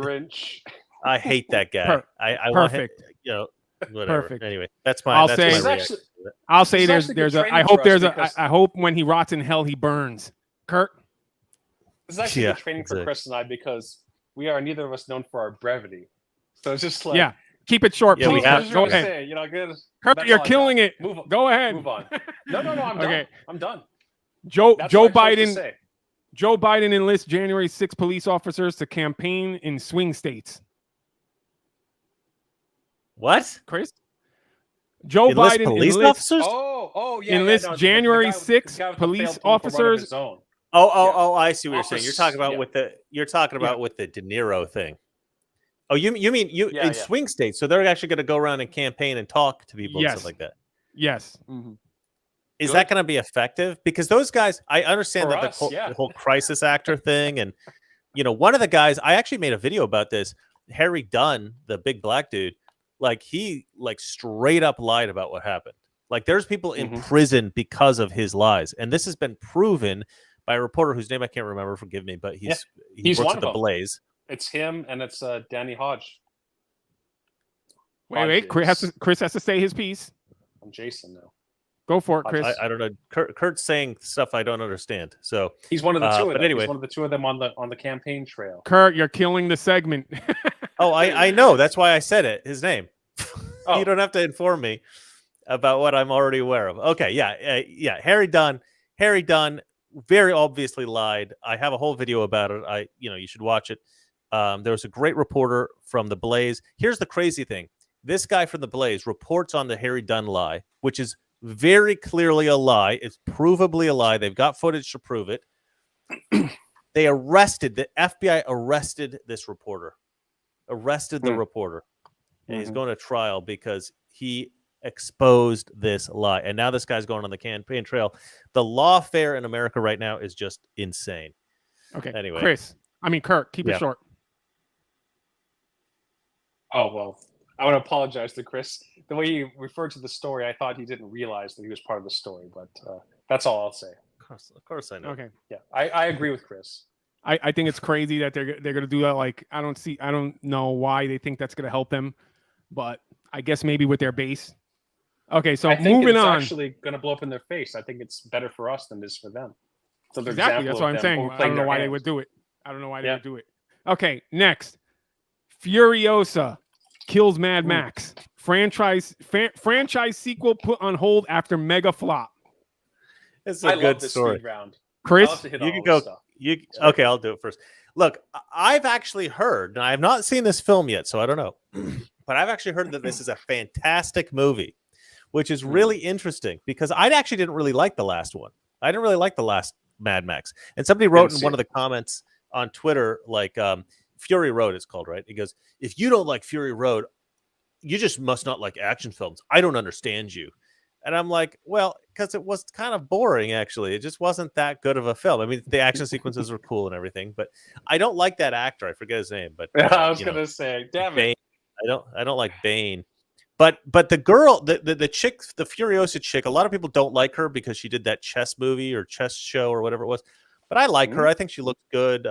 I actually haven't seen her in anything. I've only seen her in like interviews and stuff, but she seems all right. I don't really have a problem with that chick. But if it is as good as they say, it's actually quite sad that this movie's doing so poorly because what's happened, that means what's happened is that movies have become so woke and they're so obsessed with these female leads and the feminist message and the woke message and the gay message and the black people and all this kind of crap that they are overlooking stories so often for wokeness that when we see something like a female lead now, we are now conditioned to believe this must be terrible and we refuse to watch it, even if maybe it actually is a very good film.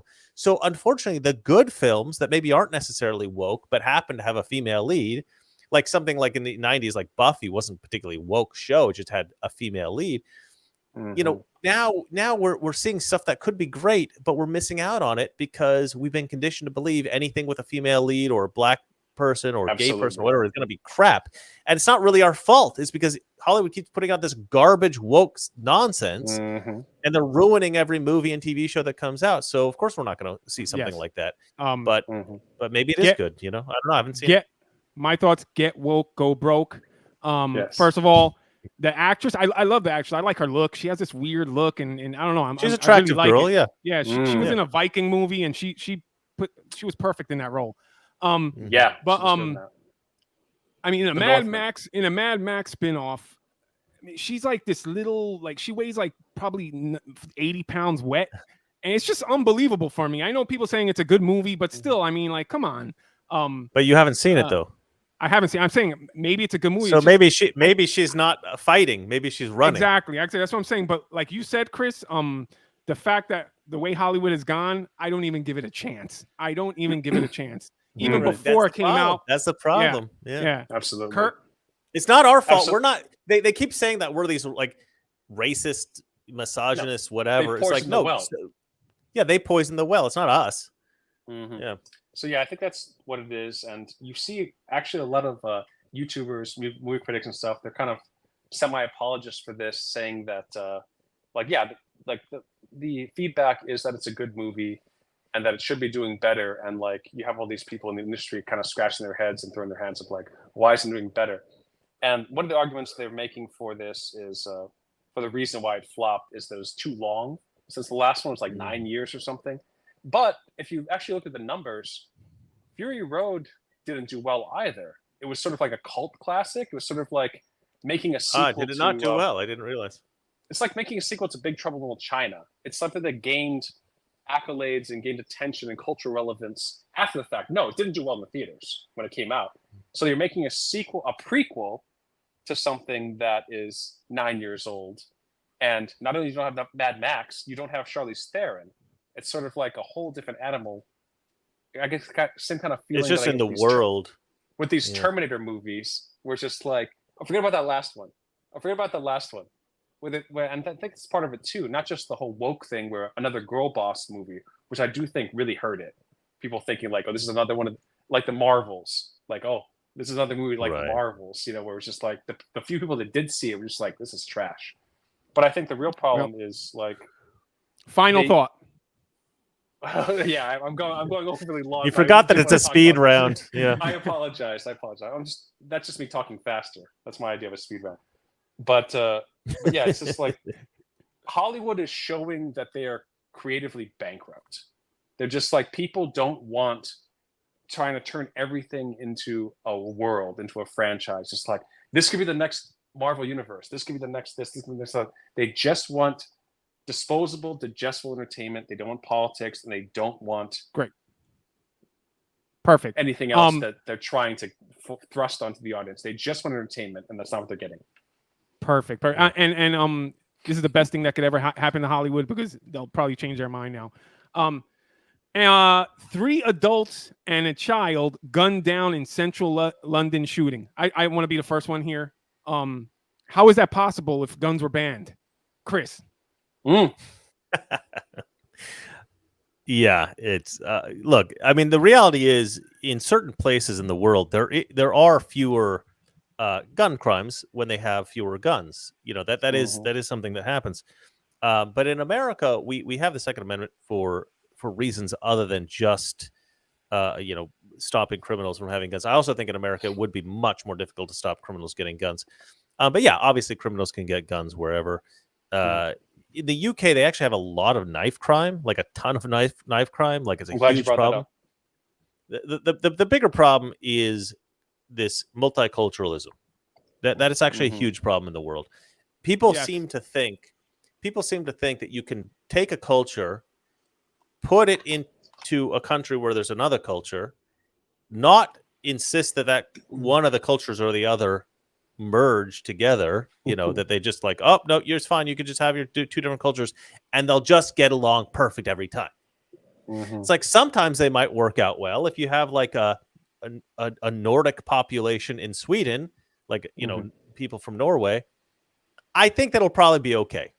I think for the most part they'll get along reasonably well, right? And this is the party of safe spaces and segregation as well. So we got to protect these people, give them their own space. We've got to give these people their own ceremony, this, that, and the other. Yet the borders are wide open. So do you guys like borders and walls and safe spaces, or are you not? Right. Or don't it's you? It's totally conflicting information. Yeah. Well, it's a hatred of white people is what it is. It's a hatred of white people, a hatred of men. Yeah. The left is the Democrat Party is the party of hate. They always have been since the Ku Klux Klan days. They just have to find a target for their rage and their hatred. And now it's the straight white man. Straight white men. It's not about inclusion. It's about excluding certain people. London, liberal lefties, you bring the third world into your country, you better be well armed. Okay, next. True that. It's a good point. Yeah. I guess I used up my part by interjecting on Chris. But no, The Apprentice. I'm moving on, Kurt. The Apprentice. You want to talk The me down? Apprentice. Come on, let's do it. The Apprentice producer Bill Pruitt admits he can never prove Donald Trump N-word tape exists. Yeah, this is a weird thing. Where they have. Yeah, I'll say it really quick, Mighty. They're bringing the whole N-word thing back up because that's the only thing they could fall on, like the N-word, and now he's a felon. That's their tactics. Chris, name calling. Go, Kurt. I can't go first or second. God damn. So the thing about knife crime, but I'm glad you brought that up because in the UK, they're like, you can't have guns, so the bad areas are known as like the stabby areas. So it's going to come down to whether you enforce the laws or not. That's all I want to say. But okay, Chris, you go, and I'll remember what the topic is this time. So, New York to introduce legislation banning smartphones in school. You know why they're doing this? So that kids can't film these wacko weirdo teachers anymore. Well, I actually think banning smartphones could potentially be a good thing because I think it's very difficult. Right. I understand what you're saying, but it can be very difficult for kids to learn if they're completely distracted all the time with their smartphones and social Yeah, stuff. agreed. But yeah, it is a sort of a double-edged sword, isn't it? Because they are very useful in sort of exposing these teachers who are essentially like woke. As far as I'm concerned, it's criminal. You know what I mean? It's like we actually all three of these stories are about criminals in a way. Bad people doing bad things and not being held accountable. And this, I think I don't know what it is. Like the left has been deluded into believing that the villains are the victims and the victims are the villains. You know what I mean? Like if you actually like think about how white men are treated in society now, right? It's like if you're a black person, you're elevated. If you're a woman, you're elevated. If you're gay or trans or whatever it is, you're elevated. If you're a Muslim, you're elevated. If you're an immigrant, you're elevated. The only people who are specifically excluded from any kind of benefit in our society at all is the straight white man. We are treated as a villain. But the problem is we're not actually villains, right? We're not actually discriminated against anybody. We don't have all the power like they say. Some white men are very powerful.